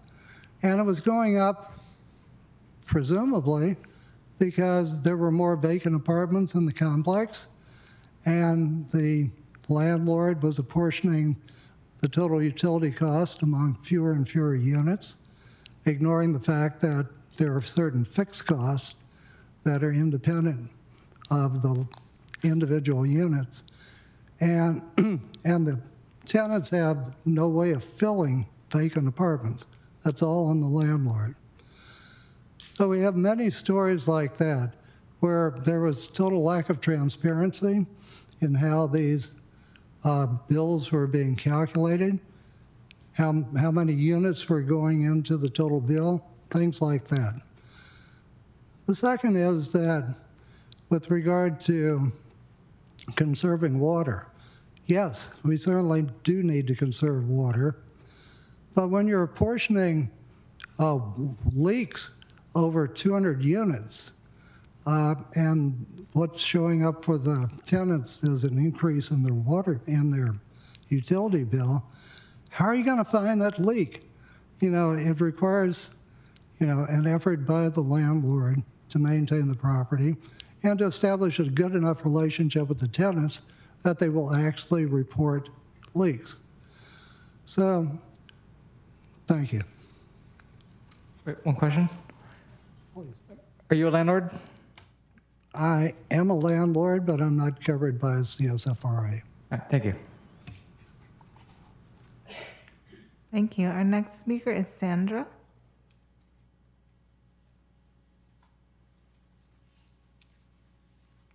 Hi, good evening, and thank you for bringing this up. And I just kind of added on Phil Cosby. I've been hearing so many stories about the increase in so much water. I have families who paying like $1,500, $800, and I have conservative, and also I think I also heard the landlords, and landlords say that they care about conservation, which is okay, and I agree with that, and I believe they do that, but it's possible that they care about more money. I think our Mountain View landlords, we're still making a lot of money regarding after this RUBS goes away or not. I have a plenty example that I really care about in conserving my whole apartment. I live in Domus at the Boulevard, and we have like 195 units. And myself reporting every leak or anything happening in my apartment. Even I comment somebody else that I even wash my clothes every week or every week and a half. So I don't have to waste money. I don't have to waste water, so don't wasting my money. So we care, we conservative, and we are really care about conserving the water. So, and also I have to be very realistic that I don't trust RAPS at all. It is hard to understand because it doesn't say how many gallons we're using. It's only say water, hot water, cold water, trash, sewer. It doesn't say how much is for me and my mom living 2 people in my apartment. So that is not clear at all until today. If RAPS goes away, paying my rent, will we feel more fair to all the community who's paying already a lot of money, plus on top paying more money for utility bills and water. So thank you very much for bringing this up, and I totally support the commission. Thank you, and have a great night. Thank you. The next speaker is Marisela.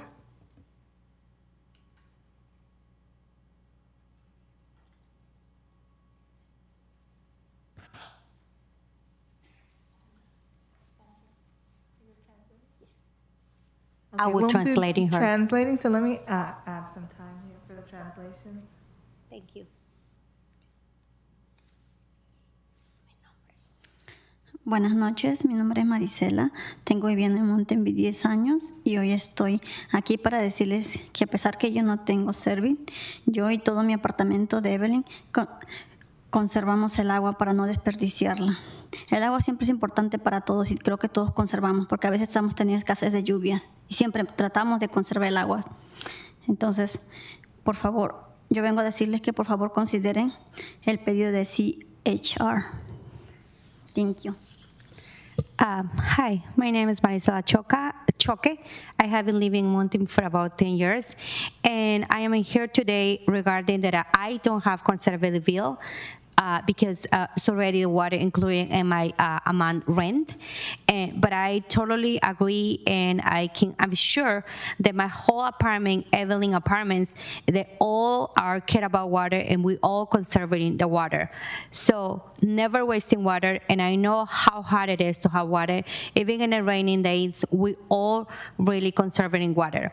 So here I am here to support other community members who have conservative bill, and please keep supporting our CHR. Thank you, and have a great night.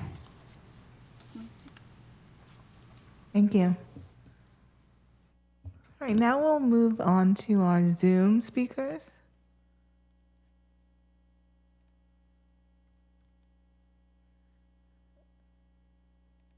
All right, so the first speaker we'll call is Rita. If you can unmute yourself. Andrea, this is Rita. Before you start my time, I'd like to give my 3 minutes to Anir Bhan from CAA. He commented earlier, so he needed some more time. So I'd like to pass this time to him. If that's a possibility, I'd like to ask the chair for that. I don't think that's our normal practice. Is that correct? That's correct. He already did speak. Spoke for 10 minutes. Was her hand one of the ones raised? I don't think it was just the people in the audience. It was the people in the room.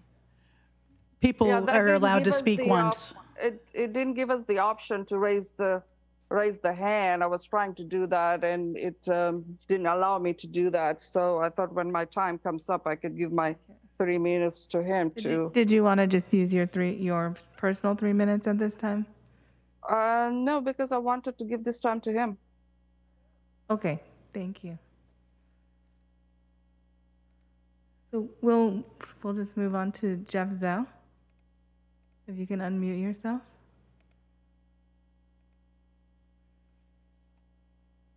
Yeah. Come on. All right. Yeah, I housing provider up in Mountain View, and I'm got to focus my train of thought here. I'm 100% agree with Anil I've seen the data. I know the data of my own properties. I know the data from San Jose. It is for real, and RUBS is 100%. It is the #1 tool for conservation. And when it goes away, there is no conservation. RUBS is the #1 tool for early detection of repairs, early detection of leaks, early detection of anything that goes wrong, 100%. Submetering, prohibitively expensive because of shared piping used throughout older buildings. Submetering requires replumbing the entire building. It is not as simple as people think it is. Banning RUBS, quite frankly, pro-MAGA, climate change denier kind of stuff. You vote to ban RUBS, you are anti-climate, anti-ecology, period. RUBS is 100% based. Wait, Jeff, real quick, can you get closer to the mic, please? It's kind of hard to hear you. Sorry. Thanks. Ready to start over then, or what? We keep going? All right. Tool for conservation, 100%. Tool for detection of repairs, 100%. Submetering is prohibitively expensive. Shared piping, almost impossible to do it in without replumbing the entire building. Banning RUBS is climate change denier kind of stuff. You vote to ban RUBS, you're anti-climate, anti-ecology. 100% RUBS is based on occupancy. Banning RUBS, here's what happened in San Jose, and here's what will happen in Mountain View. When we go to rent units without RUBS, we put the fewest number of people in the unit that we possibly can. More people means more water, more utilities, more everything. So guess what we want? The fewest number of people. Without RUBS, you will get the fewest number of people in every unit, and you will basically effectively decrease the supply that's in the market, and rents will go up more than they've gone up now. It will affect occupancy. Done it in San Jose, and I'll do it in Mountain View. That's it. Thank you. The next speaker is Andrew. If you can unmute yourself.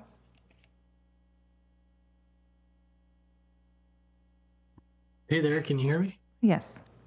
Great. Hey, I want to throw my comments in support of Anil's presentation earlier tonight. I'm an owner in Mountain View, and we utilize the RUBS system via Conservice. We think it's fair and equitable. It's been a great program for us and a great program for residents. I think what Anil talked about and what Jeff just commented on is accurate in terms of the ability to have our residents share in the conservation effort we're all undertaking here in California. I live here in California. Conserving our water and our energy is important to me. And this is an important tool to help communicate to our full resident base that that's important. That's not to say that our residents are going to take advantage of it. I think there are practical things like running toilets. There's things that the resident may not necessarily know about that the institution of RUBS does help us with and helps us as owners to know about things that we should conserve. I also want to, highlight the fact that RUBS is not a profit center for us. This is, I look to cover the costs of my investment based on, the rental rate. RUBS is a pass-through. We govern that very closely. It's important to me to be fair about this. I make profit in other ways as an owner. RUBS is not that, and it has never been for our company.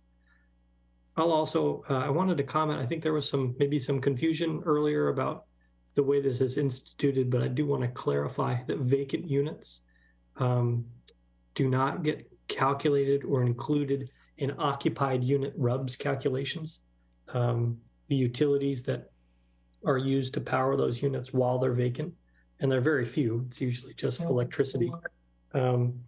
Those are, that is not passed on to existing tenants and residents. That would not be appropriate, fairly, or I think legal. So we do not do that. So I'll just close my comments by saying I echo Anil's presentation. I think it was eloquent and well put. We want to provide great housing here in Mountain View that is free of regulatory burden and the associated regulatory infrastructure that would have to be laid on top of the existing program to regulate what we're proposing here tonight is an overreach. And that's all I had. Thanks for listening. Thank you. All right, our final speaker is Steve Welter. You could unmute yourself. Good evening. I'm a landlord, 200 units in Mountain View. Our family has had upwards of 500 units over the last 40 years. We've had RUBS through Conservice in place since a few years before CSFRA was implemented. I provided 10, 12 months worth of data to the Rental Housing Commission at one of the earlier study sessions for all 200 units to show them real data, and the fluctuations were plus or minus 2.5%, much less than the AGA of that period. The city of Mountain View's utility increase was higher than that. I think you've heard, I think you've heard numerous speakers tonight representing thousands of units indicating that they are implementing RUBS and our tenants have not complained about it. We're not violating the AGA rules, the CSFRA rules. Are there people that are violating it? Absolutely. Whether it be on purpose or lack of education, but that's why there are petition rules within the CSFRA. Those exist for a reason. Use them, implement them. If it's not clear, then make it clear. But to finish somebody's comment earlier, the only options we're hearing are the elimination of RUBS, not hey, let's keep this in place because it's a good program, but let's weed out the ones that are uneducated and not doing it correctly or purposely not doing it correctly.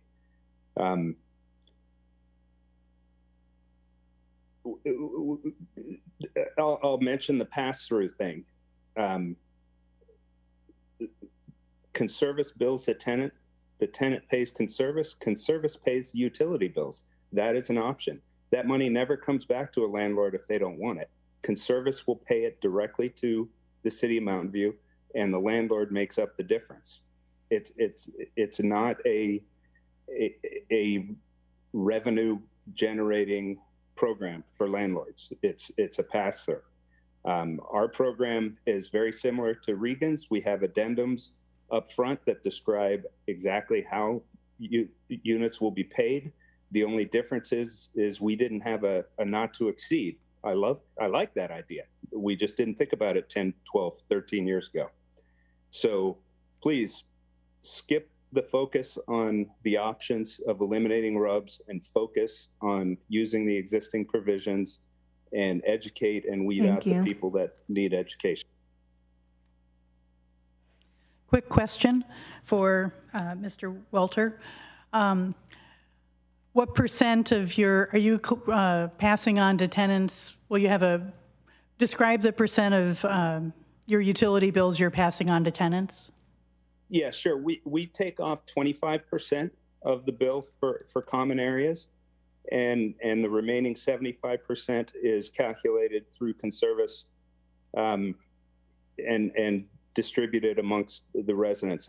I will say that 25% 5-10 years ago may have been somewhat accurate, but we have no lawns. We have 100% drip. I would hesitate to say that our common areas use 10-15% maximum of the water usage, but we cut out 25%.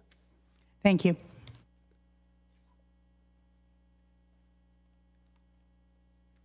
There are no other speakers. Thank you. So I bet we have some discussion now. Questions too. Okay. Would you like to start? Yeah, I want to ask some questions to staff about some of the things that were said. I mean, the lady from Prometheus was saying that the petitioning process for capital improvements is just generally unsuccessful. Can you comment on whether or not any petitions have been awarded, and what your impression of that is?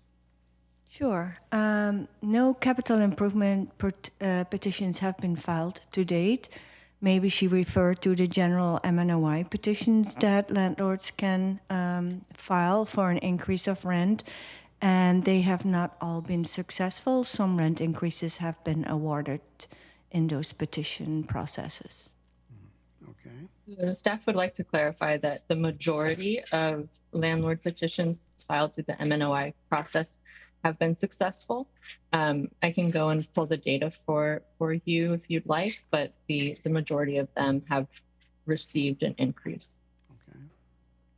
Another question is that, again, the lady from Prometheus had said that sub-metering, I mean, in the CSFRA, it says that if, the bills go straight to the tenants, then it doesn't have to be considered part of the rent. But she said that if sub-metering were instituted, she would feel that the bills would still go to the landlord, and so sub-metering is not a remedy for being able to avoid the rent clause in the CSFRA. Can you comment on that? Sure. That's why we propose, and in general, that's true. For instance, a master bill for water still comes to the landlord. But that's why we propose to add specific regulations that those would be excluded from the options here. Okay. And then one last question about caps. We've heard a lot of testimony about caps, and my concern is, and you can tell me whether this is right or not, it seems that if you have a cap, that kind of takes the utilities off of the rent in terms of the effect of the AGA. Is that right? Well, I would like to say the way Mr. Reagan explained how he calculated the cap is very close to how we propose option A. Mm-hmm. You determine the average of the 12 months of utility cost, and he uses that as a cap, and we propose to use that as the amount that should be included in the rent. And contrary to what Mr. Reagan is saying, that he's not even increasing that cap on a yearly basis, this amount that is now included in the rent, according to option A, can now be subject to the annual AGA as well. Okay. Mr. Eure, sorry. Okay, those are my questions. Thanks. I'm wondering if I'm just curious from one of the comments about the ability of a landlord to select the size of the household that they rent to. So there are some fair housing implications to that. You can't discriminate against families with children. And putting sizes on the households can have a discriminatory impact in a disparate impact context. So in those instances, there could be a fair housing issue if they limit the size of households. Thank you.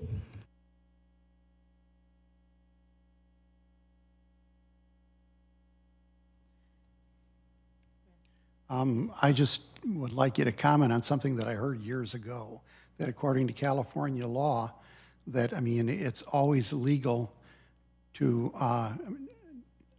you can't limit how many people are in the unit as long as it doesn't exceed like 2 people per unit plus 1. Is that right? Well, there are some informal rules, and this is one of the easier rules to follow. It's 2 people per room. So it's if you have a 2-bedroom, that could be at least inhabited by 4 persons. 5, and then Yeah, if I could just, so the 2+1 is a HUD safe harbor standard. It is not a formal regulation of any sort. The only formal regulations are the Uniform Housing Code that sets a certain number of people per square footage and actually allows, I think it's one person for the first 100 square feet and then 70 square feet for each person thereafter. So that gets you a lot of people in a unit. But many people do use the 2+1 because HUD has indicated that it is a safe harbor, but their guidance isn't definitive, so somebody could challenge it. So I heard something that really concerns me in terms of transparency. That's something that I drew a flag to. That, and I don't know, I mean, the CSFRA was created because tenants from month to month to month, they would come home and see letters in their mailboxes saying, well, we're going to increase your rent, $500 to next month. If you can't pay that, please vacate. So when I heard that, and what I hear in the community is that this is another way of doing that. So my concern is, since we are not being transparent on how much each month the tenants are having to pay for their utilities, aren't we doing away with the CSFRA?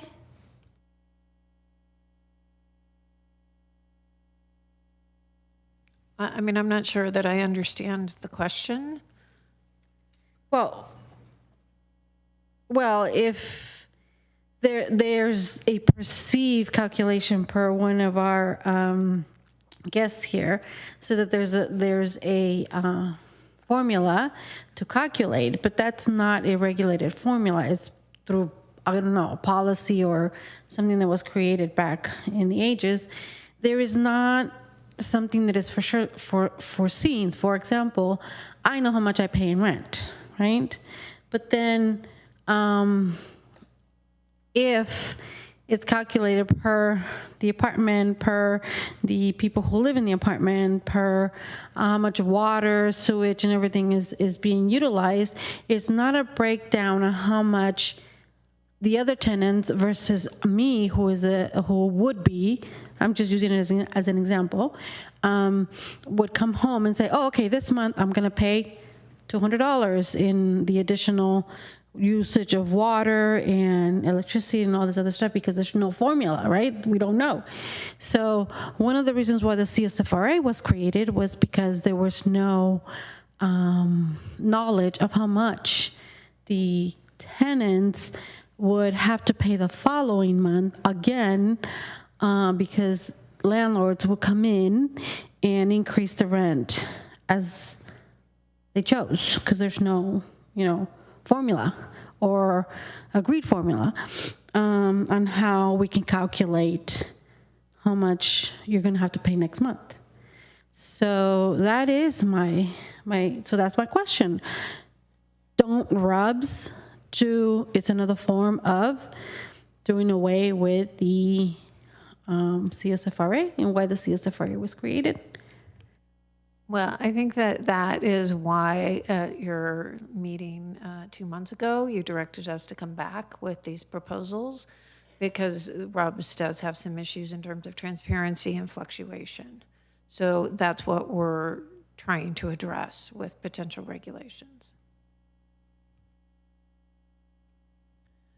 So I think it's clear that one of our options tonight is to stay on our path of saying no RUBS in Mountain View for CSFRA apartments. And the only possible alternative that we've heard is to have allow RUBS to continue, but with a cap. And that doesn't seem simple to me, and I would just like to hear if anyone on the Rental Housing Committee has further thoughts about if looking at RUBS with a cap is something we're interested in.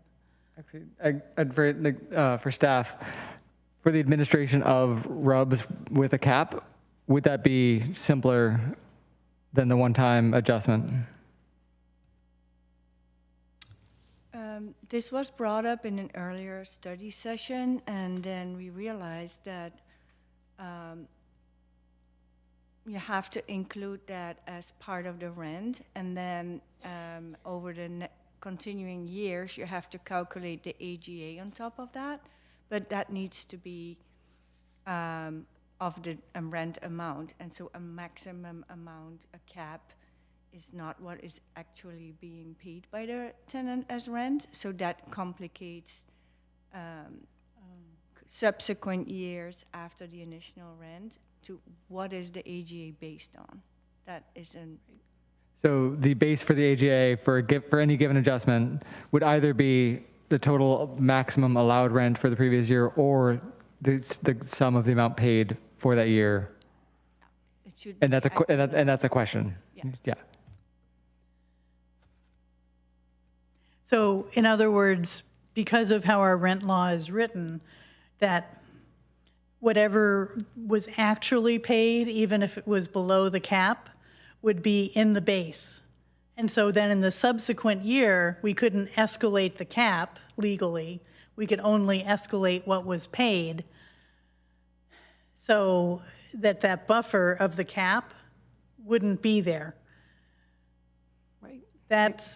Thank you for reminding me of that. That's difficult to think about, and by month, it's difficult to think about.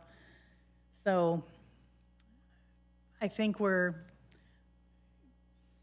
anyone feel we should keep talking about this possibility, or do we need to just let go of RUBS? Committee Member Cox? Yeah, I mean, I've really struggled with this a lot because, you know, I hear the message about the conservation. I mean, I think that, you know, I mean, sub-metering where it's feasible, and it's most feasible when you make a new building, I mean, you know, is definitely the right way to go because it puts the burden right on the person who's using the utilities, okay? And so, I mean, I fully support, you know, that law that was put into place. I'm concerned that we might be losing some conservation by eliminating RUBS, but I don't believe that that's the fundamental issue here.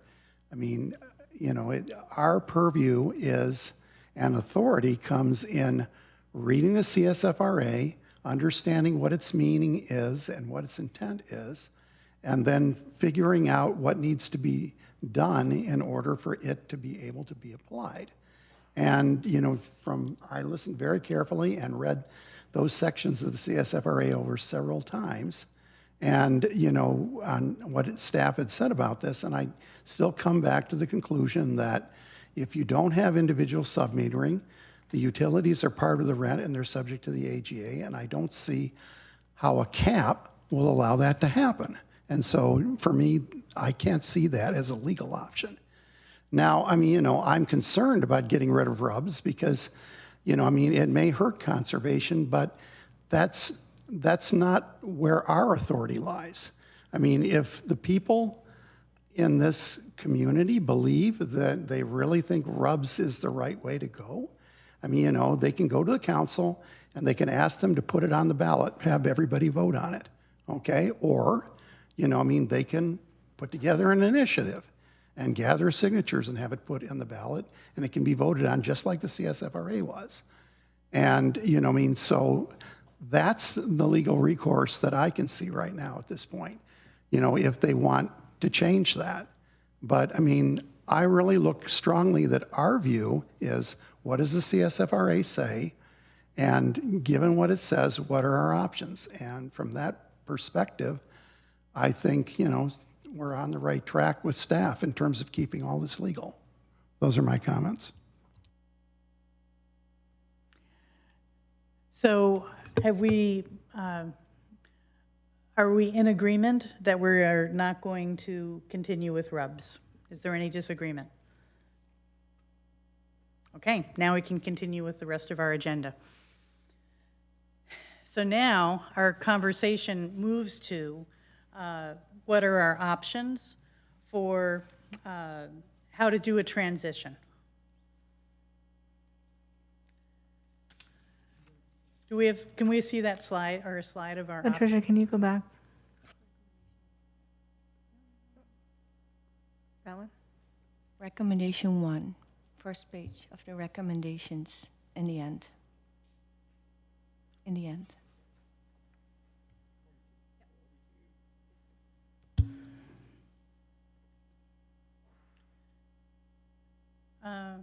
This was not where I expected to be. Is this? Which page do you want to use? I don't know the page numbers.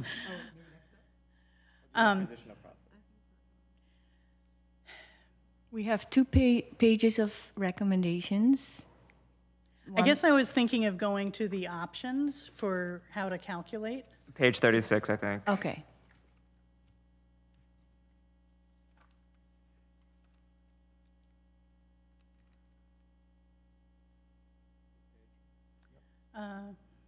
Yes, this is a good place. And actually, well, I think this is a slide we should keep up. I'd like to comment on, or ask for input on a different section.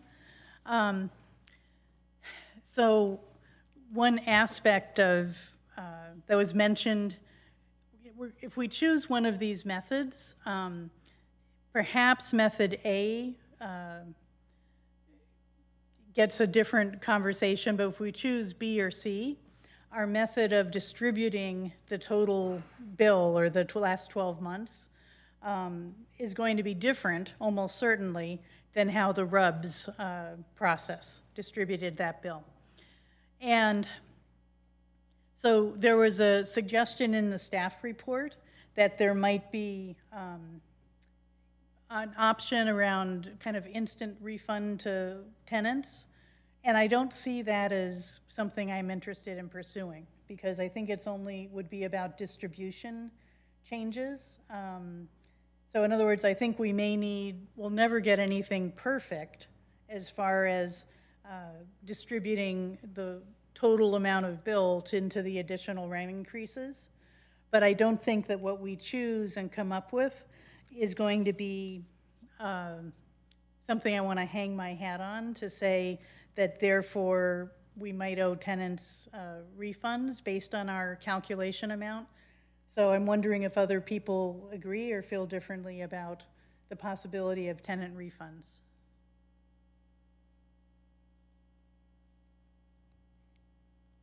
Committee Member Cox. Yeah, I'm sorry. I'm going to have to ask you to, it's not clear to me what you just said. And I mean, is your main concern about the idea that depending on what we pick here, you know, we could end up, the tenants might end up with more money or less money? Or what? Or that some tenants, if we don't distribute it in the same method, would end up with a bigger rent increase. Some might end up with a little bit less rent increase. And because what we're calculating is an estimate of their share of the utilities for the last 12 months. And Patricia, can you go to 41? That's fine. It's the last, yeah, number 6.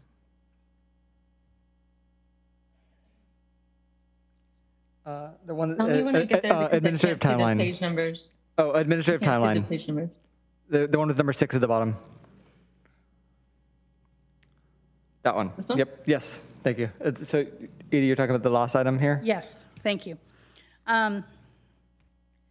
So if our distribution method, you know, sets a standard for one tenant's share of the total rent at their building and sets a, you know, a little higher and a little lower standard for that some other tenant's rent of their fair share, then I think item 6 here is saying, should we allow that to guide estimate of whether a tenant has been overcharged or not? And I think any estimates we're coming up with are, you know, might benefit some of the tenants one way and some another. You know, some will be more likely, depending on what method we pick to distribute, to find, oh, look, this calculation of my share of rent says I've been overcharged. Others might say, oh, look, this calculation says I've been undercharged for my share of rent compared to my actual bills. And I just don't want to go there because I think it's, you know, it would vary depending on which methods we pick. And half the tenants might file the petition and the other half wouldn't. And I don't think that's fair. I think it's, you know, because the whole pot of what we're distributing or, you know, requiring the rent to go up by is the 12 months of utilities. And so for us to come in and say, we're going to distribute it to unit like this, and then some of the units can say, oh, look, I've been overcharged, and others can't, I just have a problem with that. I think we should take that option off the table. Committee Member Cox. Okay, so I'm going to try to say what I thought I heard, okay? It sounds like to me you're saying that you don't want to allow the tenants to come back with petitions for downward adjustment of rent based on the fact that there was a difference between what they actually got charged and what this, you know, I mean, one-time utility thing would indicate. Is that right? Yes. Oh, okay. Yes. Okay. So then I'll add a comment to that. I agree with you. I mean, I really do think that, you know, that's kind of an administrative nightmare. And, you know, I mean, we're going through a transition, and up till now, I mean, because we didn't have a clear statement about, you know, what the problems were with RUBS and everything like that.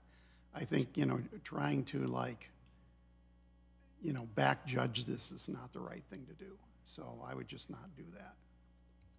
Are you agreeing with me? Yeah. I am. So if what you're saying, just to make sure I understood this right, because I don't think that the job of the RHC is to punish anybody. I think our role is to make things that are fair. So are you saying that you wouldn't want tenants to go back and say, hey, you owe me this much because I paid this so much in utilities? And is that what you're saying? So one of our jobs tonight, or in the near future, is to decide a one-time rent increase or a formula for a one-time rent increase to tenants that will replace their utility bill. I think an example might help with Okay. numbers. So right now you have a tenant who is paying like $1,000 a month is their base rent, and then the average amount of utilities they paid ends up being like $100, right? So their average rent over the last year for that person is $1,100 a month. After the calculation, it ends up that they have an $800 utility adjustment on their thing, not $1,000. So for the last year, they've been paying $200 more than what our adjustment would say their rent should have been, right? So now they have $200 a month extra over the last year that they have paid relative to our calculation. Could they then go and file a petition saying, I would like the money back for the last year for the amount I paid? That would be the downward adjustment. Like they'd get a rent refund for the amount paid in excess. For the utilities? Yeah, for the utilities. Okay, I understand it now. Got it. Did I get that right? Yeah, okay. Okay, Committee Member Ma? No comments. So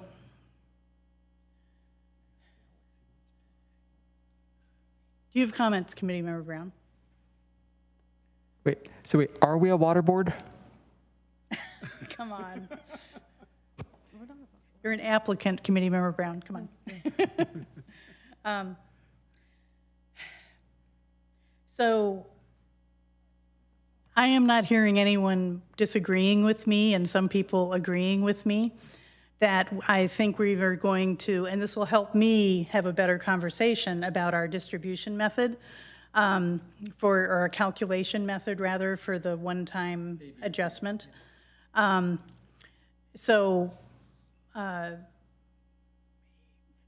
Petitions based on the amount of added rent for overpayment of utilities, I'm not interested in that. If I might suggest, could we do straw polls on each of these? That would be really helpful to staff. So pretend like you're making a motion, and then everyone will it's not going to be a formal motion. It's just going to be direction to staff, but say, my proposal is that X, and then we have everyone vote. So we have a clear sense of what the direction is to staff. Okay, so Before we move on, can we receive legal clarification or guidance on whether or not allowing or not allowing for unlawful rent petitions in this overpayment case are allowed under the CSFRA? I think that we can look into that because, the issue is we're using a proxy for cost in some of these formulas. So I think there is a basis to prohibit them.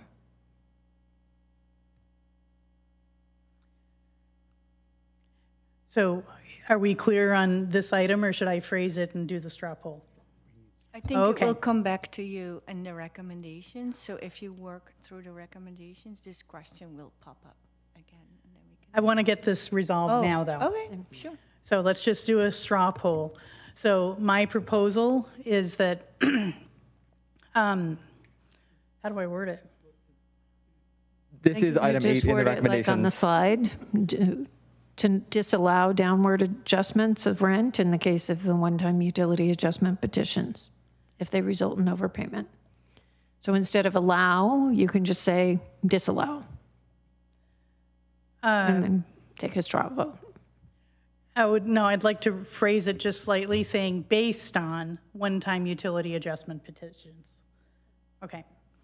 All in favor of disallowing downward petitions by tenants based on the calculation of one-time utility petition amount? I'm disallowing. Are you abstaining, or? Yes, I'm abstaining because I don't understand what you guys are talking about. And you're with, so 4 and 1 abstention. Thank you. Okay. So now I'd be more happy to go back to the slide where we were with the 3 options.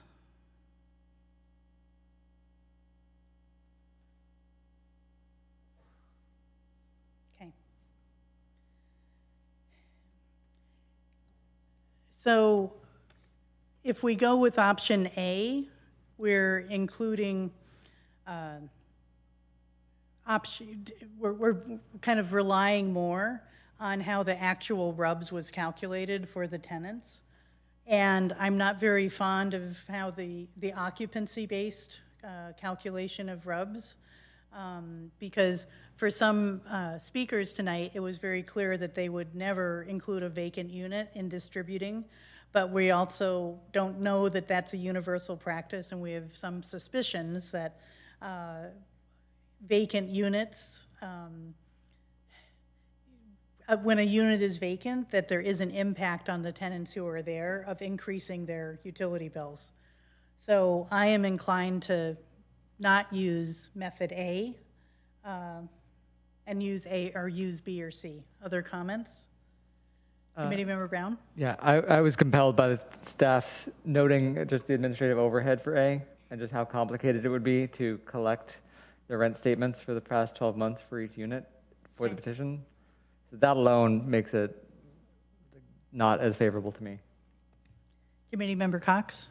Yeah, I was leaning toward B because, I mean, between B and C, I mean, I think the number of per room is closer to the actual usage of utilities than just square footage, but because it's closer to the number of people who are there. And, but I mean, you know, if somebody had a strong reason of wanting to go for A, I could be persuaded, except that I agree that it's a kind of administrative nightmare. I'm a little bit disappointed that when the speakers came up, nobody talked about the 3 options, because I would have liked some guidance on that. But so yeah, B's my first choice, and A if you can persuade me. Committee Member, Vice Chair Rosas? I am not in agreement with any of you, and the reason why is because we are trying to accept RUBS, and I don't think that that's our role. Our role is to say that we are here to don't accept RUBS, because RUBS is a way of calculating, adding in another fee that we don't know what the fee is. So does that make, since we're going to do a one-time calculation that says, since you aren't paying utilities anymore, we're going to increase your rent one time? So that's what we're asking. Which of these methods are we going to use to increase rents? Because we have to do that, or at least we're choosing to do that. But I would like to see how you're going to calculate that, and basically be transparent in terms of how are you going to. So like say for a new tenant who comes in and say, hey tenant, I'm not reading that here. So if it is, please clarify for me. But if a new tenant comes in and says, hey, I want to rent your space, I want to rent your apartment, how much is it going to be in rent? And the tenant says, well, I'm going to charge you $1,200 a month. And says, okay, great. But then in 2 months from now, he gets a bill for the utilities. So in the future, that won't happen. Okay. We're talking about a one-time transition. For existing tenants, for existing. So new tenants will always just see one lease agreement with one total rent amount, and part of that rent amount is the amount for the utilities that will not change over a period of 12 months. Okay. And for the existing, how do we calculate that? Well, that's one of the three options that we presented to you, and we would like to have your input. Which of these options would you prefer? So for the existing tenants, we will choose to increase their rent because they will not be paying utilities. Right. And so we have three choices for how to do the one-time rent increase as their utilities go away. Sorry, I really apologize for interrupting, but I just want to clarify here that it's an adjustment of rent. It is possible that it will be a downward adjustment, and I want to, for the purposes of being clear, depending on what methodology is used, it is possible that it will be a downward adjustment and not an upward adjustment. It might not be an adjustment whatsoever. Also, well, that would be if you say the existing utilities billed through RUBS plus rent might break even or be up or down from the future, which would be only what I would call rent. Is that what you're saying? Are we communicating?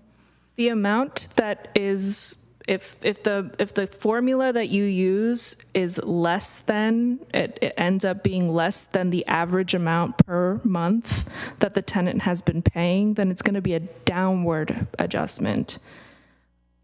Of the combination of rent and utility. Yes. So that's what I was not disagreeing with that at all. I was just saying that if I don't count, I know utilities are part of rent, but they've been treated very separately. So right now we have tenants with a rent amount on a lease that doesn't include utilities, and that amount is going to increase when utilities are added. Yes, but the overall monthly amount that the tenant is paying may decrease. Can completely agree with that. Thank you.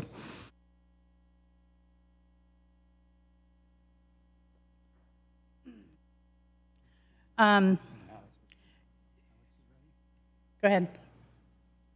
I'm for B.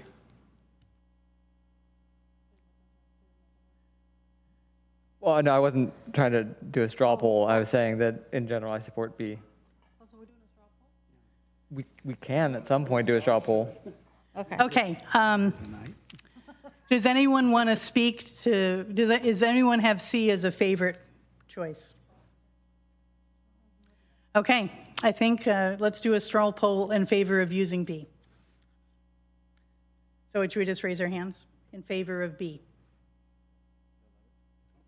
Okay.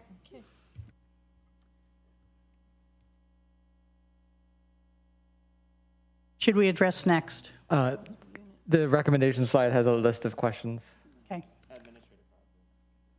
One after that, it's recommendations, and recommendations 2.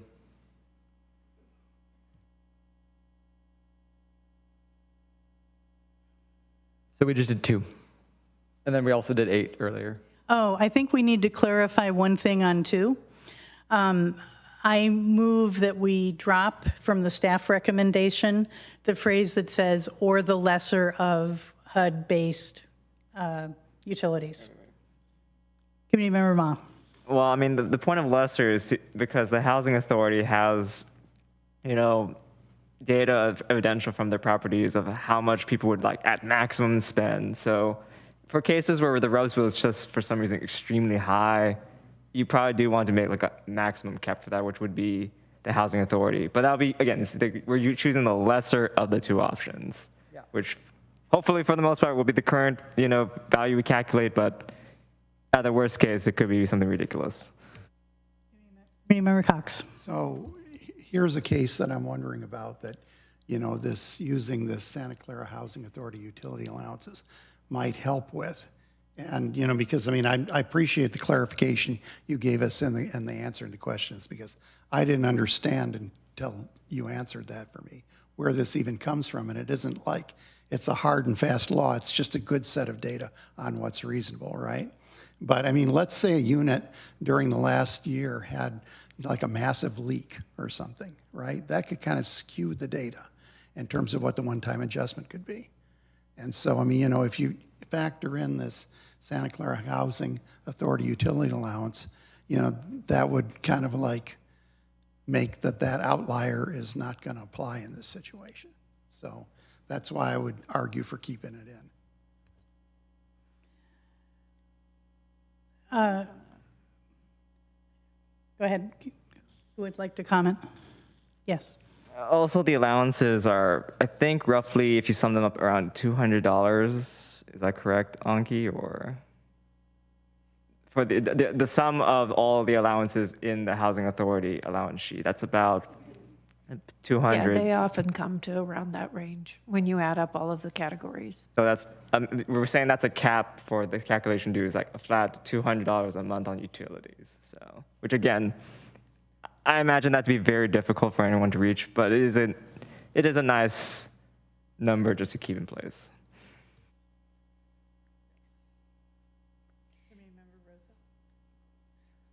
Go ahead. Well, I always like the wording that says bringing non-compliant practices in compliances with the CSFRA. So I think that number 2 is the most fair. In its entirety, sorry. So there is a phrase, though, about the lesser of between HUD recommended utilities limits or amounts, I guess I could say, and always comparing that to the actual bills. So,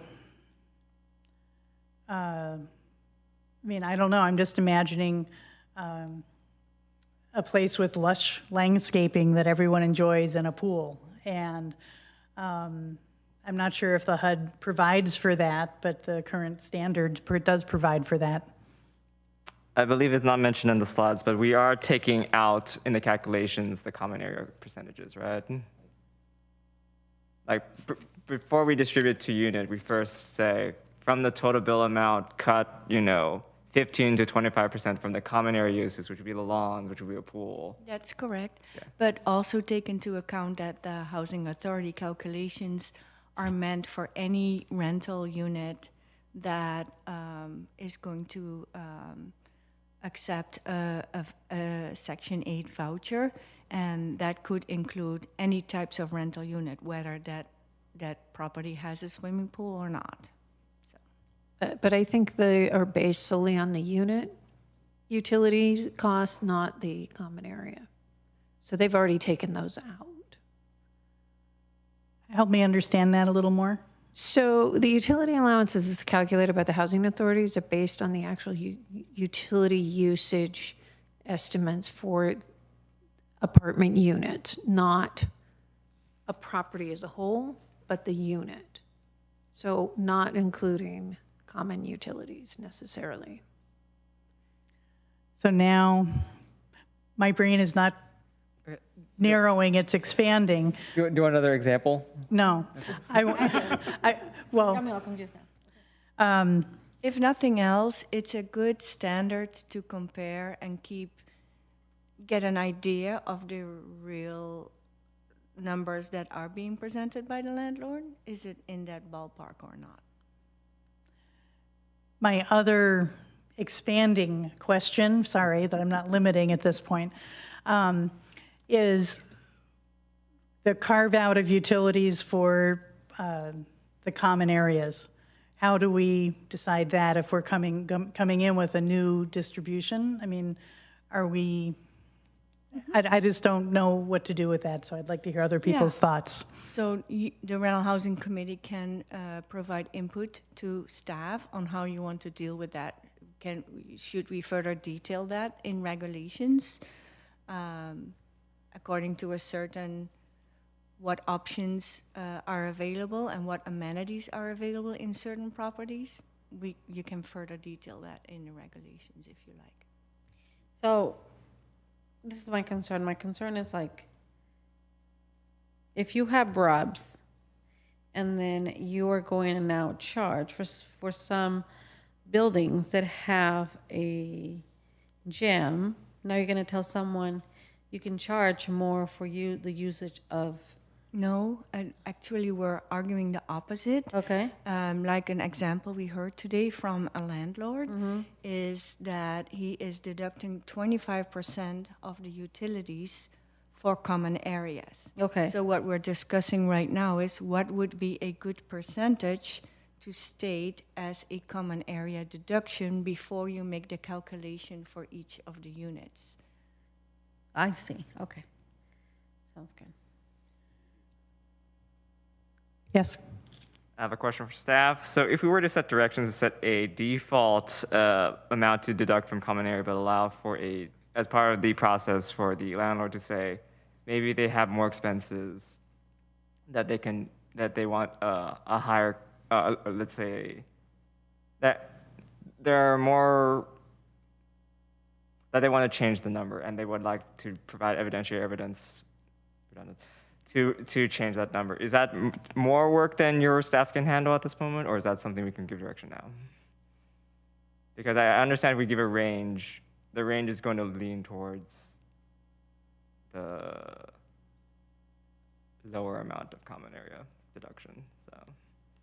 So we could provide standards, for instance, if you don't have a swimming pool, if you don't have grass areas, if you don't have watering for all those types of amenities, it should be this percentage. If you have a pool and a spa and a common workout area, it should be this percentage. And then your question is, can landlords then specify that they want a different percentage in that petition process? Is that what you're asking?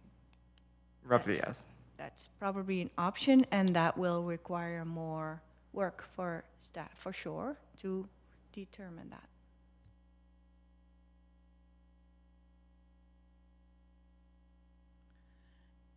It is appealing, though, to be, more reality-based in that way.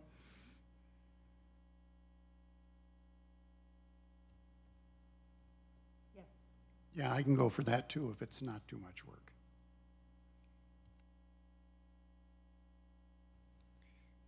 So that means that we would not be voting today. That means that we're going to come back. Well, we're not voting today. We're kind of getting your input to see how we need to regulate it. So my question then to you is, would you prefer an option where the landlord states in the petition what percentage he wants to deduct for common areas and why, as opposed to us setting standards?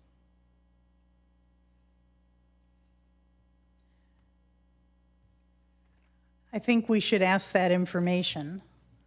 And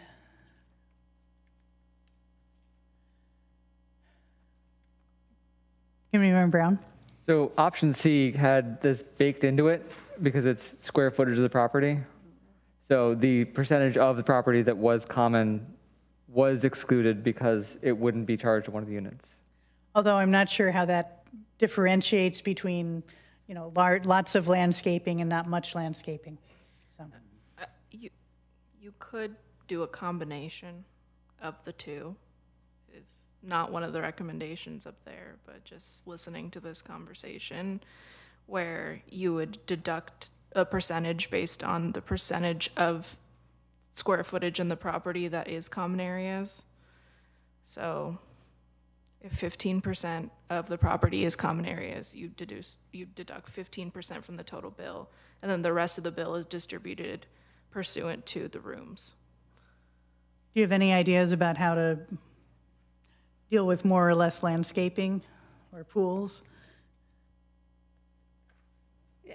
You know, I think we need to do a little research into this, but there's different ways that we could sort out the common area. But, you know, as Naz just said, one way is to look at the square footage and then adjust for different amenities.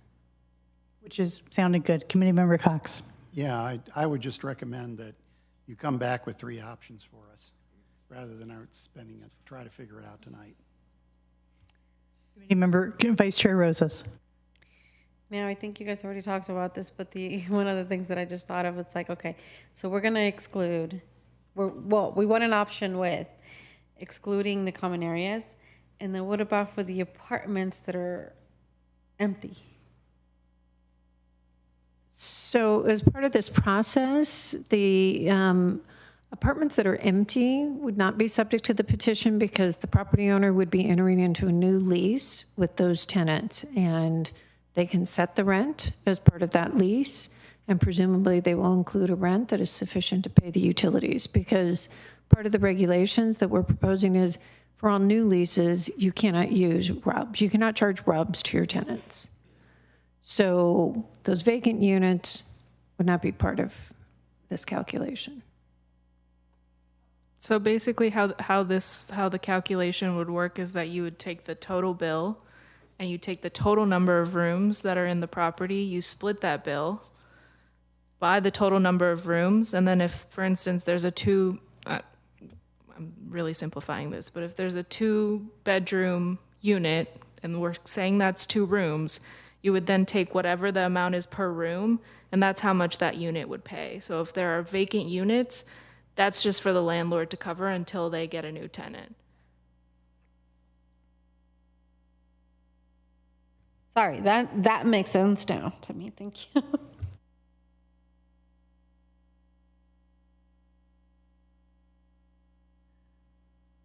So we haven't done a straw poll, but I think there's interest in staff bringing us back options for what's the appropriate amount, somewhat customized for different properties. I think this is one where I think you need to let staff come back to you with some recommendations.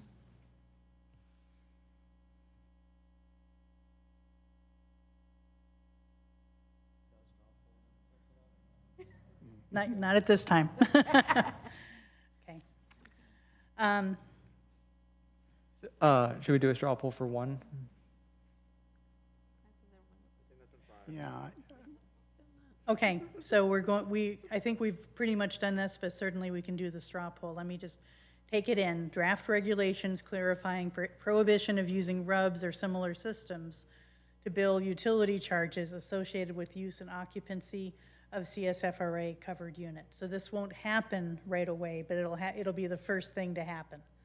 So we will pass an ordinance, and then for new We would promulgate regulations. okay. Yeah, regulations. So it'd just be like adopting a chapter. Okay. And so then that chapter, after we finalize, as it comes back to us as proposed and we finalize it, then right away after that RHC meeting, then rents for new units will, the official rent in the lease will include utilities. Utilities will no longer be billed through RUBS for those apartments as they come into existence. Okay, so that's slightly longer than what it says on number 1, that we will pass regulations to end RUBS for new apartments. Well, we're asking them to draft regulations And then whether or not we pass it is up to us at the meeting that we hear them. Okay, so in support of drafting regulations that we will have the option to pass to remove rubs, all in favor, let's do a straw poll on that. This is number 1. Okay, Guadalupe wants to get rid of rubs. Good. Yes. You know, I mean, for me personally, the rest of this isn't all that controversial. I could even take it in one shot. But I don't know if other people, maybe you can ask people if there's one of these 8 things here they want to change to. I support a monster poll. So just a thought, if we want to save time. I do not oppose saving time, but I just want to go through it all to be clear. So we've got number 1, so number 2. So I think we've done our straw polls and so on in number 2, and we went with number of rooms primarily, and also with we need to think more about common areas. Adopt an administrative process as outlined above. I'm not sure what that means. So who's going to help me with what number 3 means? The one-time adjustment petition and the process that was outlined where there would be a certain period of time, depending on the size of the building, to file those petitions. Okay, straw poll on those administrative recommendations. Okay. Oh, I'm sorry. Question for staff. So what is the expected timelines per step for the administrative process? Is that going to be similar to what it is now for hearings, or expecting it to be like a week per step or something like that? We have to really further research that. So a question for staff is that, Go ahead. oh, so that means you're going to bring us an option for that too? You're going to bring an option for that too in the next meeting? I think as part of the regulations, we will have a process for how the petitions will be reviewed and the time frame for those petitions. Thanks. Okay, have staff, number 4, have staff examine a sample of the rent adjustment petitions for each property to ensure that the rent adjustments are properly calculated, and send landlord and all affected tenants a confirmation letter. This reduces the administrative burden and would allow staff to timely and efficiently process the petition applications. So we would have this means we would have a formula. Landlords would follow the formula and say, here's our pile of petitions for all the units It's here. one petition with a whole list of how they calculate each unit. Okay. And we take samples of a couple of the units in that whole Excel sheet and see if that is correct, as opposed to going through each of the units' calculation. Okay. Any comment on this? Before we proceed, staff is wondering if we could get an overview of how many people are responding to the straw poll for those of us on Zoom. We can't see or hear that. So just when people raise their hands, if someone can say like 4 of us agree, 1 of us abstains, that would be right. So on the last one, I counted 4 people in favor and 1 non-vote. So, okay. So number 4 is that we'll get multi-unit petitions and that staff will review and sampling is acceptable. Okay, straw poll for number 4. 5 yeses, okay.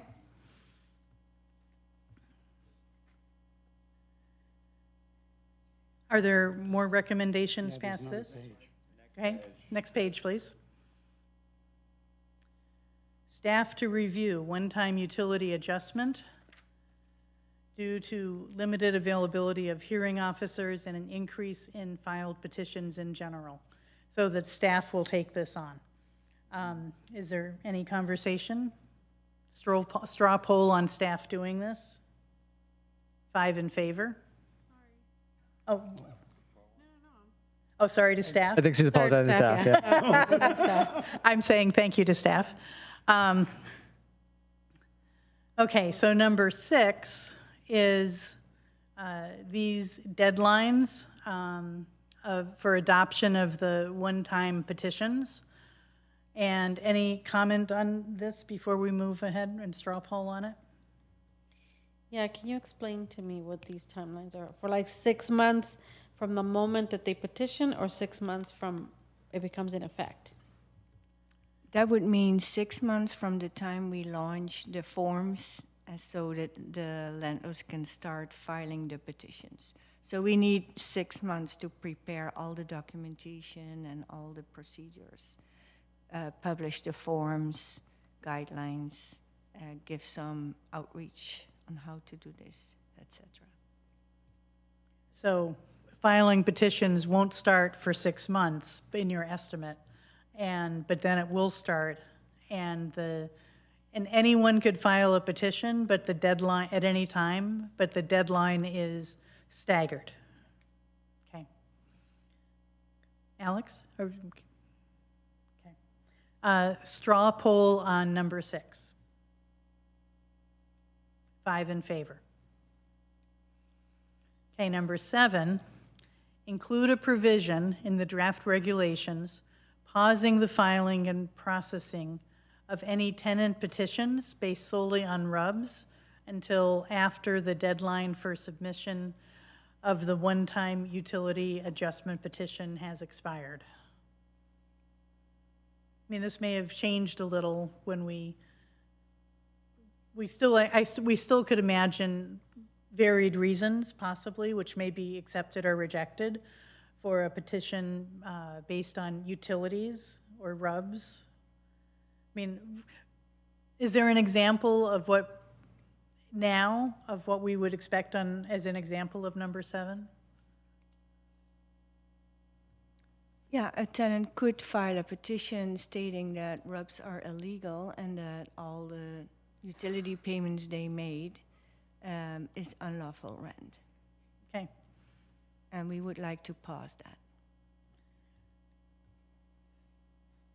Yes, and RUBS, since we're still in a transition period, will they continue? What we're proposing is that allow the landlords to file their petitions for the one-time adjustment, and if they haven't done so by the deadline, then tenants can keep filing their RUBS petitions.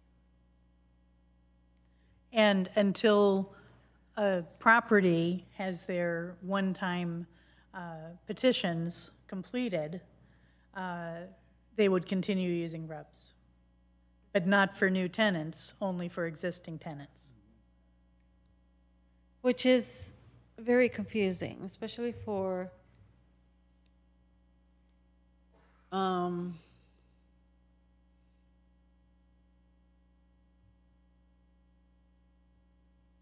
people who find this RUBS inconsistent and transparent. So so this process will continue, RUBS, right? I mean, it's like those two. Not forever, until this transitional process has finalized. Okay. We just need some time to do the transition process. We can't do that tomorrow for everyone. But then, so the process doesn't stop. They'll continue.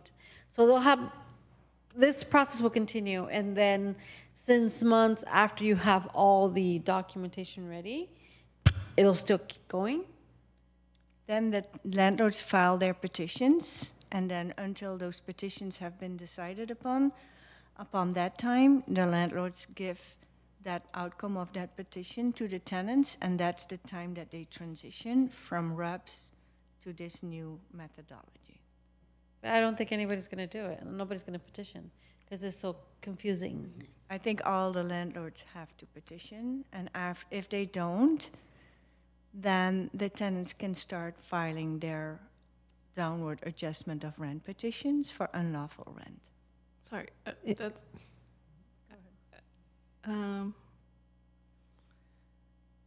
Sorry, I was just thinking about how the process is set up. There's an opportunity for tenants to do that, and then we're saying there's not any opportunity after that. So we need to maybe pull that back a little bit then. Well, once the landlord has gotten the one-time adjustment, the tenant will not have an opportunity to petition for a downward adjustment based on utilities. But if they don't file a petition, then they can. Right, and potentially they could get a refund of the utility payments they've made because RUBS would no longer be allowed. So that's the incentive for property owners to file this one-time petition, because if they don't, then their tenants can file a petition and there would be no utility allowance in their rent. Okay, so the landlords are going to be the ones to petition first. Okay.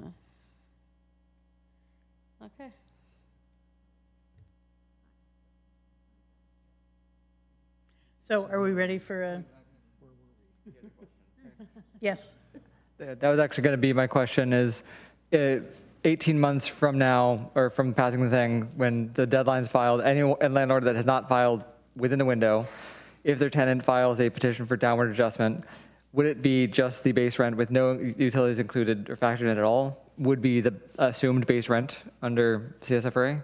Well, it's always up to the hearing officer based on the evidence, but you would have regulations in place at that time that would say that RUBS is not allowed as part of rent.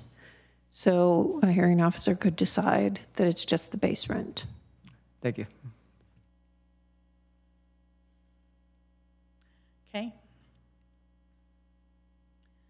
So we were discussing number 7 extensively around suspending the ability to petition based on solely on RUBS for a while, although eventually it'll come back. Right, and I just want to say, based on your decision on number 8, to me, it would not make sense to allow tenants to continue to bring petitions during this transition period and potentially get refunds.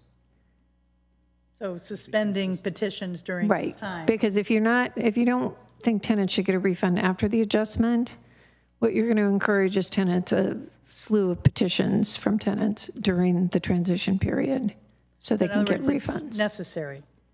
Yes, I think the two kind of go together. Okay. But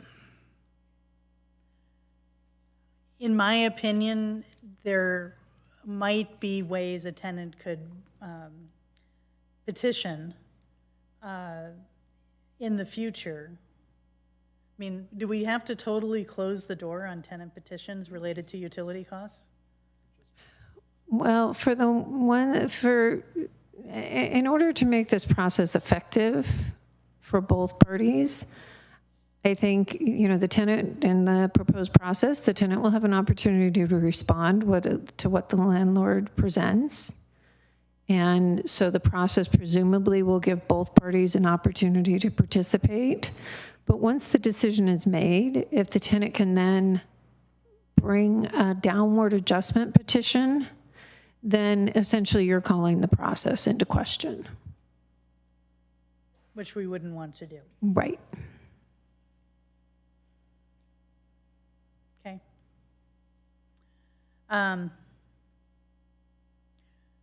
So we're pretty much what we're indicating with our straw poll is that we want our regulations to say that petitions related to RUBS end beginning when?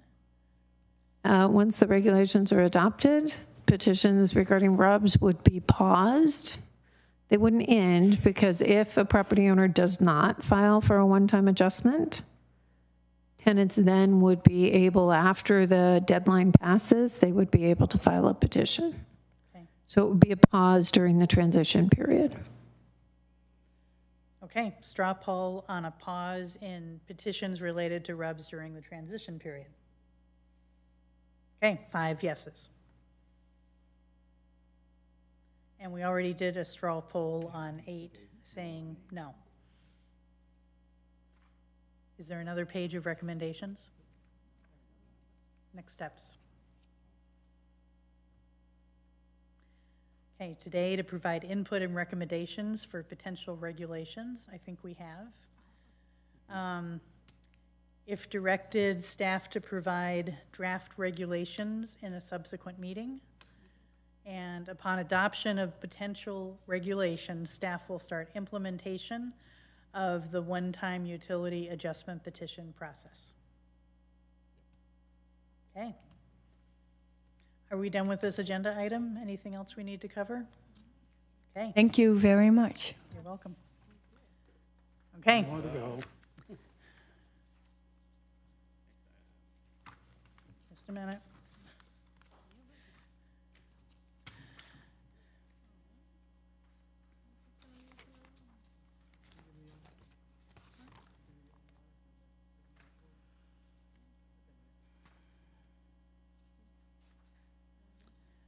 Okay, so moving, do we want a 2-minute break?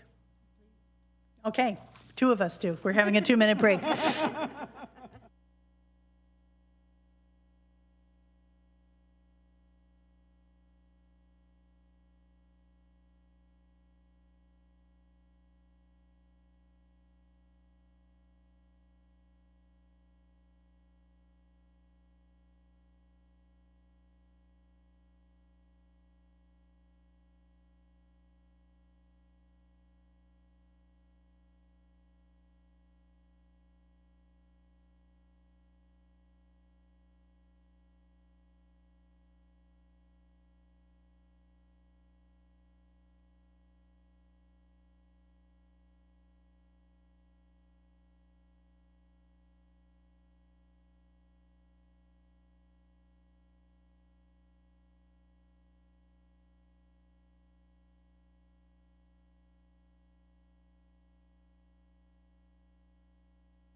Okay, are we back?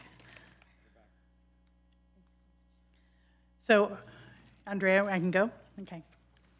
Our next agenda item is 7.1, amendments to CSFRA Regulations, Chapter 5, and MHRSO Regulations, Chapter 6, hearing procedure, hearing timeline. If there are people who would like to comment, we encourage you to turn in a card. And Zoom is also an option.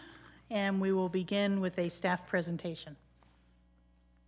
Good evening. Thank you, Chair Keating, and thank you, committee members. This agenda item is a presentation from staff regarding amendments to CSFRA Regulations Chapter 5 and MHRSO Regulations Chapter 6, hearing procedures.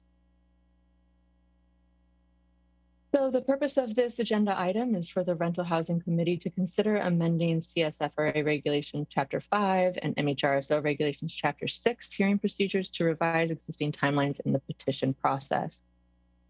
The Community Stabilization and Fair Rent Act empowers the Rental Housing Committee to establish rules and regulations for the administration and enforcement of this article, and similarly so does the MHRSO. And the RHC adopted regulations to provide rules and regulations for hearing procedures, generally Chapter 5 of the CSFRA and Chapter 6 of the MHRSO. The CSFRA requires the city provide landlords with and tenants of rent stabilized units a way to request upward or downward adjustment of rent through a petition process. Landlords and tenants requesting an adjustment in rent do so by filing petitions with the city, and this process also allows for appeals. In 2017, staff presented and the RHC adopted regulations to administer the petition process and the hearing process under the CSFRA. When initially adopted, the timeframes and deadlines for the petition and hearing processes were based on best practices from jurisdictions that had already implemented petition processes. No petitions had yet been decided through the petition process at the time of the adoption of the regulations because the regulations had not existed for them to be processed at that time. The RHC also adopted regulations for the implementation of hearing procedures for petitions filed under the MHRSO. These regulations mirror the regulations for the CSFRA, and therefore the timeframe changes are proposed to be applicable to petitions filed under both laws. Since 2017, staff has implemented the hearing procedures as required by the regulations for numerous petitions and has determined that some of the timelines are no longer feasible given the complexity of the petitions currently being processed. The amendments to Chapter 5 of the CSFRA regulations and Chapter 6 of the MHRSO regulations are being proposed in accordance with staff's longstanding practice of recommending changes to the committee to address issues that have been raised to staff in its day-to-day operations. The following analysis explains the recommendations to adjust the time needed to fully and appropriately decide petitions. In November of 2017, our division began receiving petitions. Since that date, 185 petitions have been filed with the program. Initially, the majority of petitions were landlord-initiated or tenant petitions that were filed in response to these landlord submittals. The current timelines at that time were on the most part able to be met.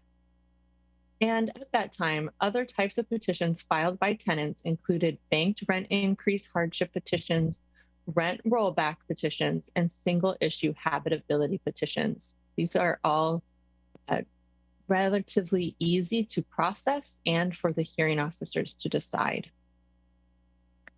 So the petition process this is a very high-level overview of the petition process without the appeal process mentioned. The petitioner in this instance files and serves the petition, files the petition with the city, and serves the petition on the affected party. Staff then accepts or rejects the petition. However, staff very rarely utilizes the rejection of petition option. Typically, it goes to a hearing and the hearing officer determines the outcome. City staff then serves notices to all parties of the scheduled pre-hearing meeting and hearing. Then a pre-hearing meeting is held. The pre-hearing meeting provides an opportunity for the hearing officer to to meet with the affected parties and give them more information about what to expect at the hearing, and also provides an opportunity for the hearing officer to ask some clarifying questions to help the parties prepare better for the hearing. The hearing officer then issues a pre-hearing meeting summary and order, and the hearing is held a few weeks later. After that, the hearing officer issues a written decision. So there was a significant increase in tenant petitions during fiscal year 2022-23. The increase can be caused by the increase in community awareness, which we correlate with the extensive outreach performed by staff throughout the COVID-19 emergency processes, including the COVID-19 eviction prevention program.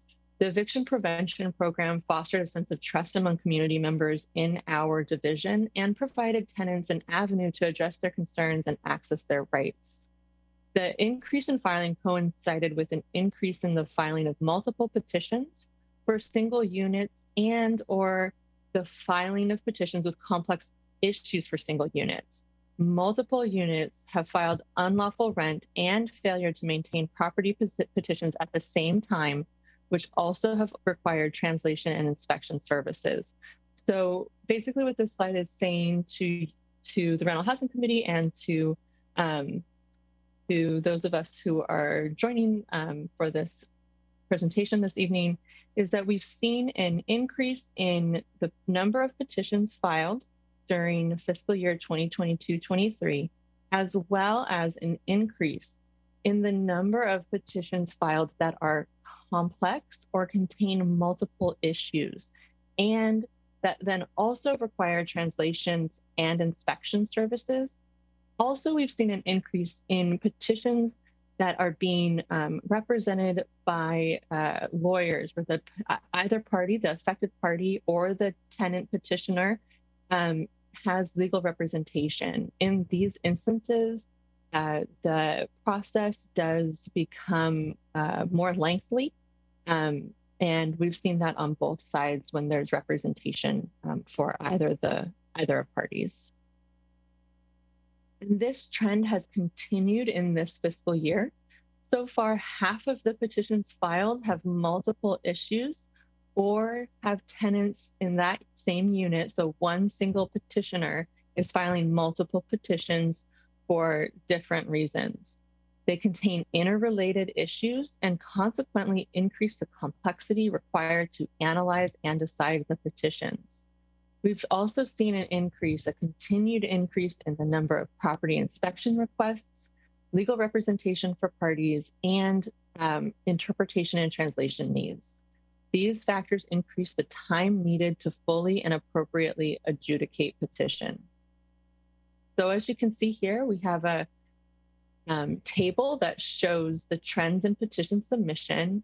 We have seen over the course of the past 3 years an increase in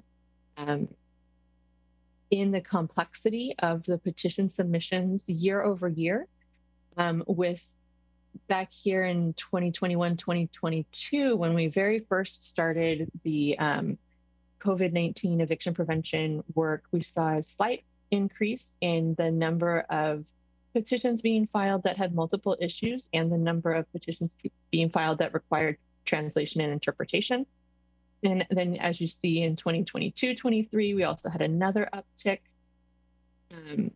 and a significant increase in those being filed with multiple petitions and complex issues. And then so far this fiscal year, again, we've seen quite an increase in the number of petitions being filed, as well as those that require translations and have multiple issues happening in them.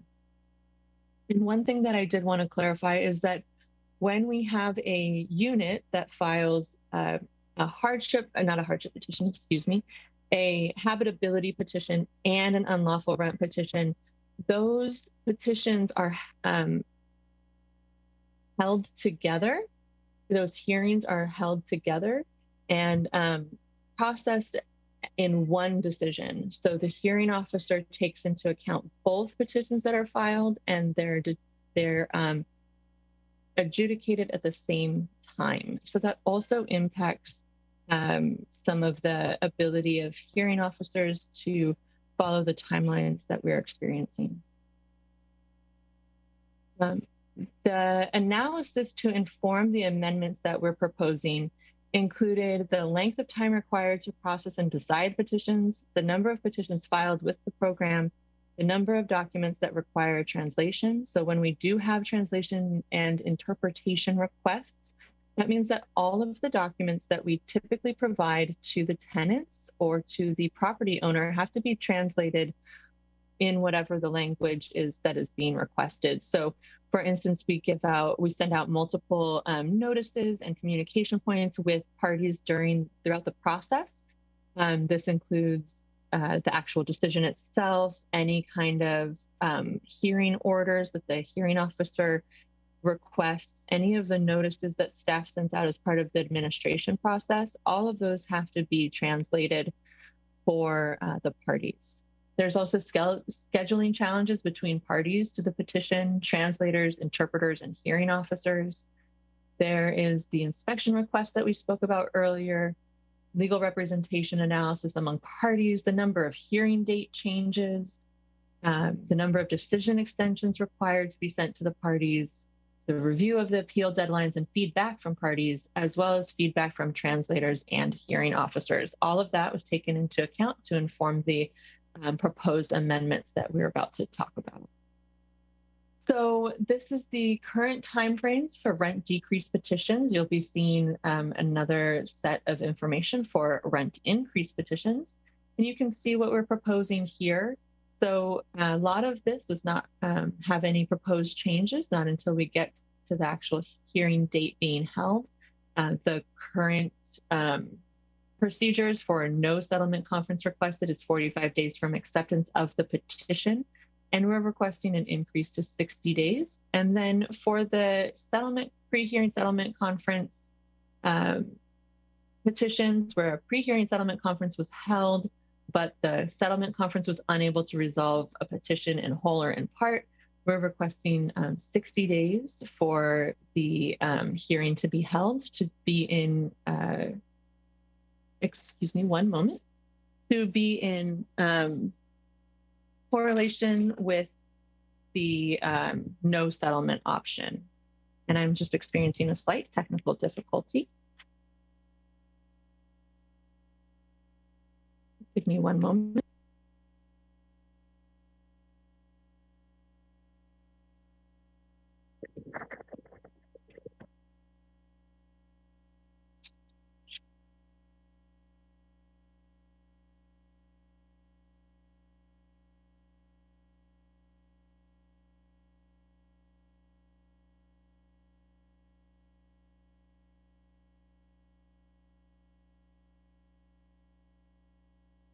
Thank you for your patience. For the decision being delivered to the parties, we are suggesting an increase from 30 days to 60 days. Then the appeal deadlines for parties to actually be able to file appeals with the city, an increase from 10 days of delivery of decision to 15 days. So these are calendar days. And then for the decision on remand, 60 days from the RHC order remanding the decision. And finally, for the notice of acceptance of decision compliance petition, 10 days from submission to the RHC to 15 days from submission to the RHC. And again, these are calendar days, not business days. One of the deadlines here has a deadline that is related to business days, and we'd like to clean it up so that they all refer to calendar days. And then for rent increase petitions, you can see very similar timeframes here. They're just being adjusted in the same way, and the proposals are similar. So the impact on parties, the recommended amendments allow more time for the process to be completed if needed. Not every petition will require the use of the extended timeframes, but the flexibility allows for additional processing and decision time if needed. And the suggested amendments do not impact the requirements under the law for property owners to address habitability concerns if that is what's being brought up in the petition.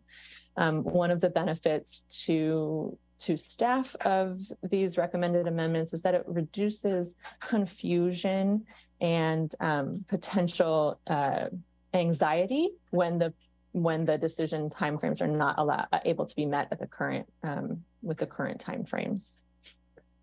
For the fiscal impact, the adoption of these amendments to the CSFRA and to the MHRSO are not anticipated to impact the budget.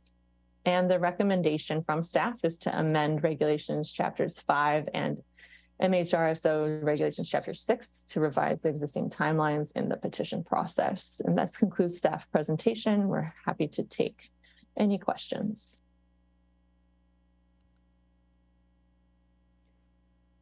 Thank you. And we have a question. One clarification here. I noticed that everything was the same up until you get the point of hearing held, and you're moving it from 45 days to 60 days. Is the reason that that's kind of where the initial amount of extra time is needed is because for these more complex cases, it takes more time to prepare before the hearing? Or is there preparation before the hearing, or does the hearing officer just kind of come in, with the basics and then just hear the stuff then? So there's extensive preparation before the hearing, but also one of the current issues that we're experiencing is coordinating the different actors. Like I mentioned, now there's an increase in inspection requests. Those inspections have to be scheduled and then performed typically before the hearing.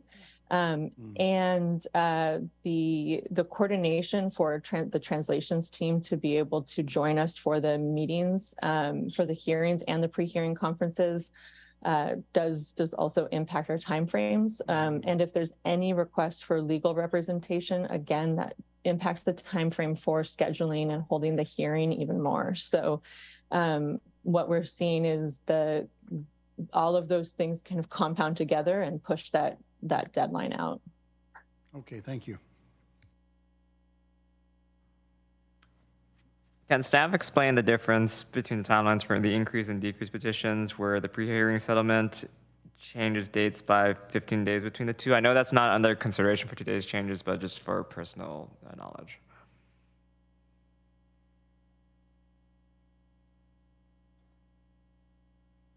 So in the past, when property owners have filed MNOI petitions, any tenant is able to request a pre-hearing settlement conference if the landlords have chosen or shown interest in that option.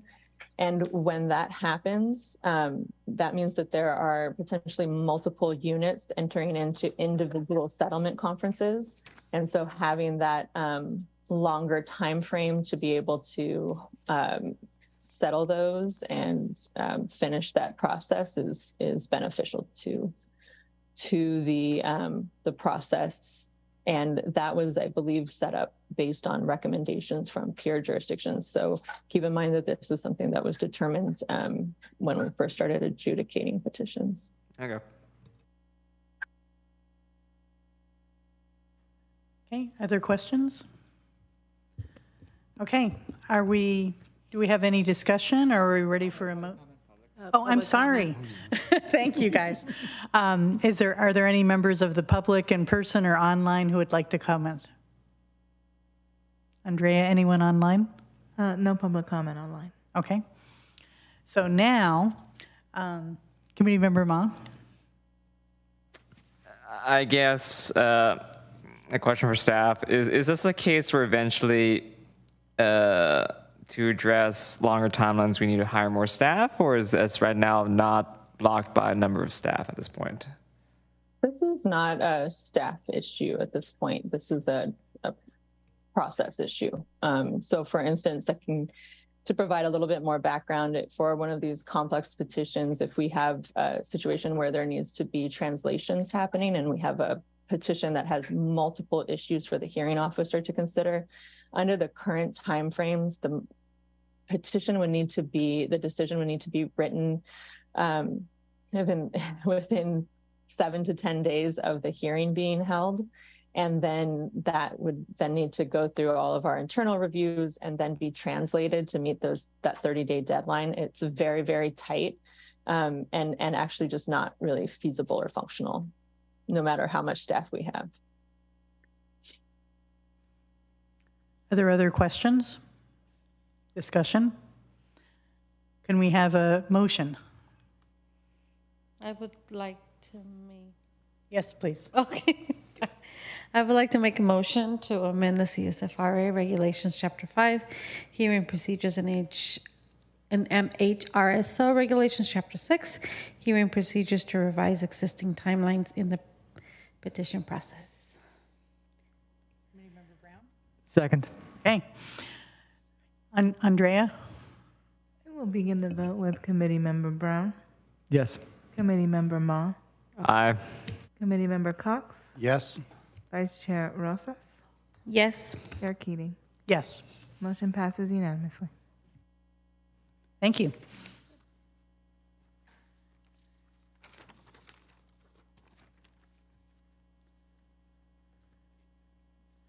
So we are on to item 8, which is committee and staff announcements and updates.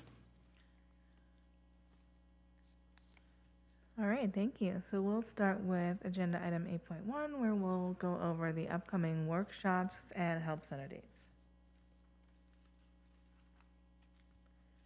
All right, so we'll start with our virtual office hours that we continue to hold every Tuesday from 10 a.m. to noon. These are strictly on Zoom, and people can join at the link above. And then you'll see our workshop schedule for October and November, the remainder of October and November. So we do have a workshop this week on October 19th, and it is going to go over rent increase petitions. This is landlord focused. It is part of our workshops schedule for our new landlord help center, which I'll talk about in the next slide.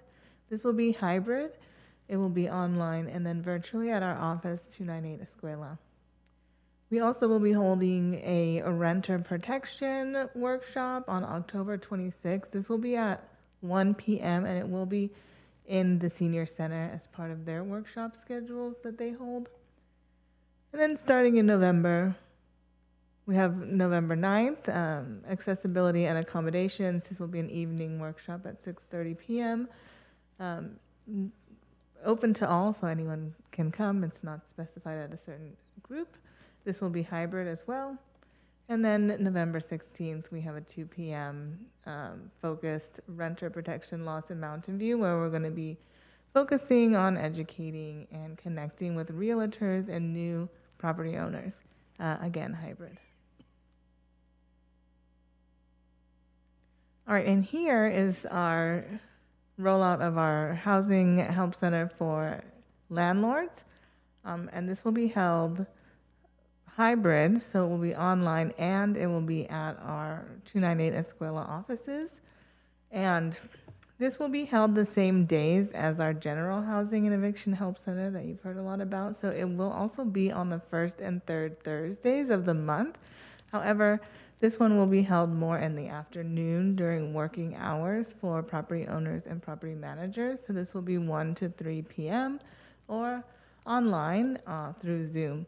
And they can get many of the same services, but it will just be directed towards landlords and their concerns and where they can speak freely and sort of avoid some conflict of maybe having tenants and landlords of the same property in the same place at the same time. And then finally, just to continue, we do have our housing and eviction help center that we are continuing and plan on continuing to have every first and third Thursday. This will also be in the library, not also, but it continues to be in the library in our second floor program room from 6 to 8 p.m. And I will just mention that we have seen good success with the changing of the times into the evening to accommodate people for the after work and after sort of dinner and childcare hours. So that concludes the workshops and help centers. Do we have questions, Committee Member Ma? Okay, so for the workshop on rent protection laws, is that mostly focused on the CSFRA, MHRSO, or does that cover state law changes? Most of our workshops are all of our workshops really are focusing on our rent protection laws here in Mountain View, the CSFRA and the MHRSO. If people have very specific questions, we do try our best to answer them. If we're not able to, then we can refer them.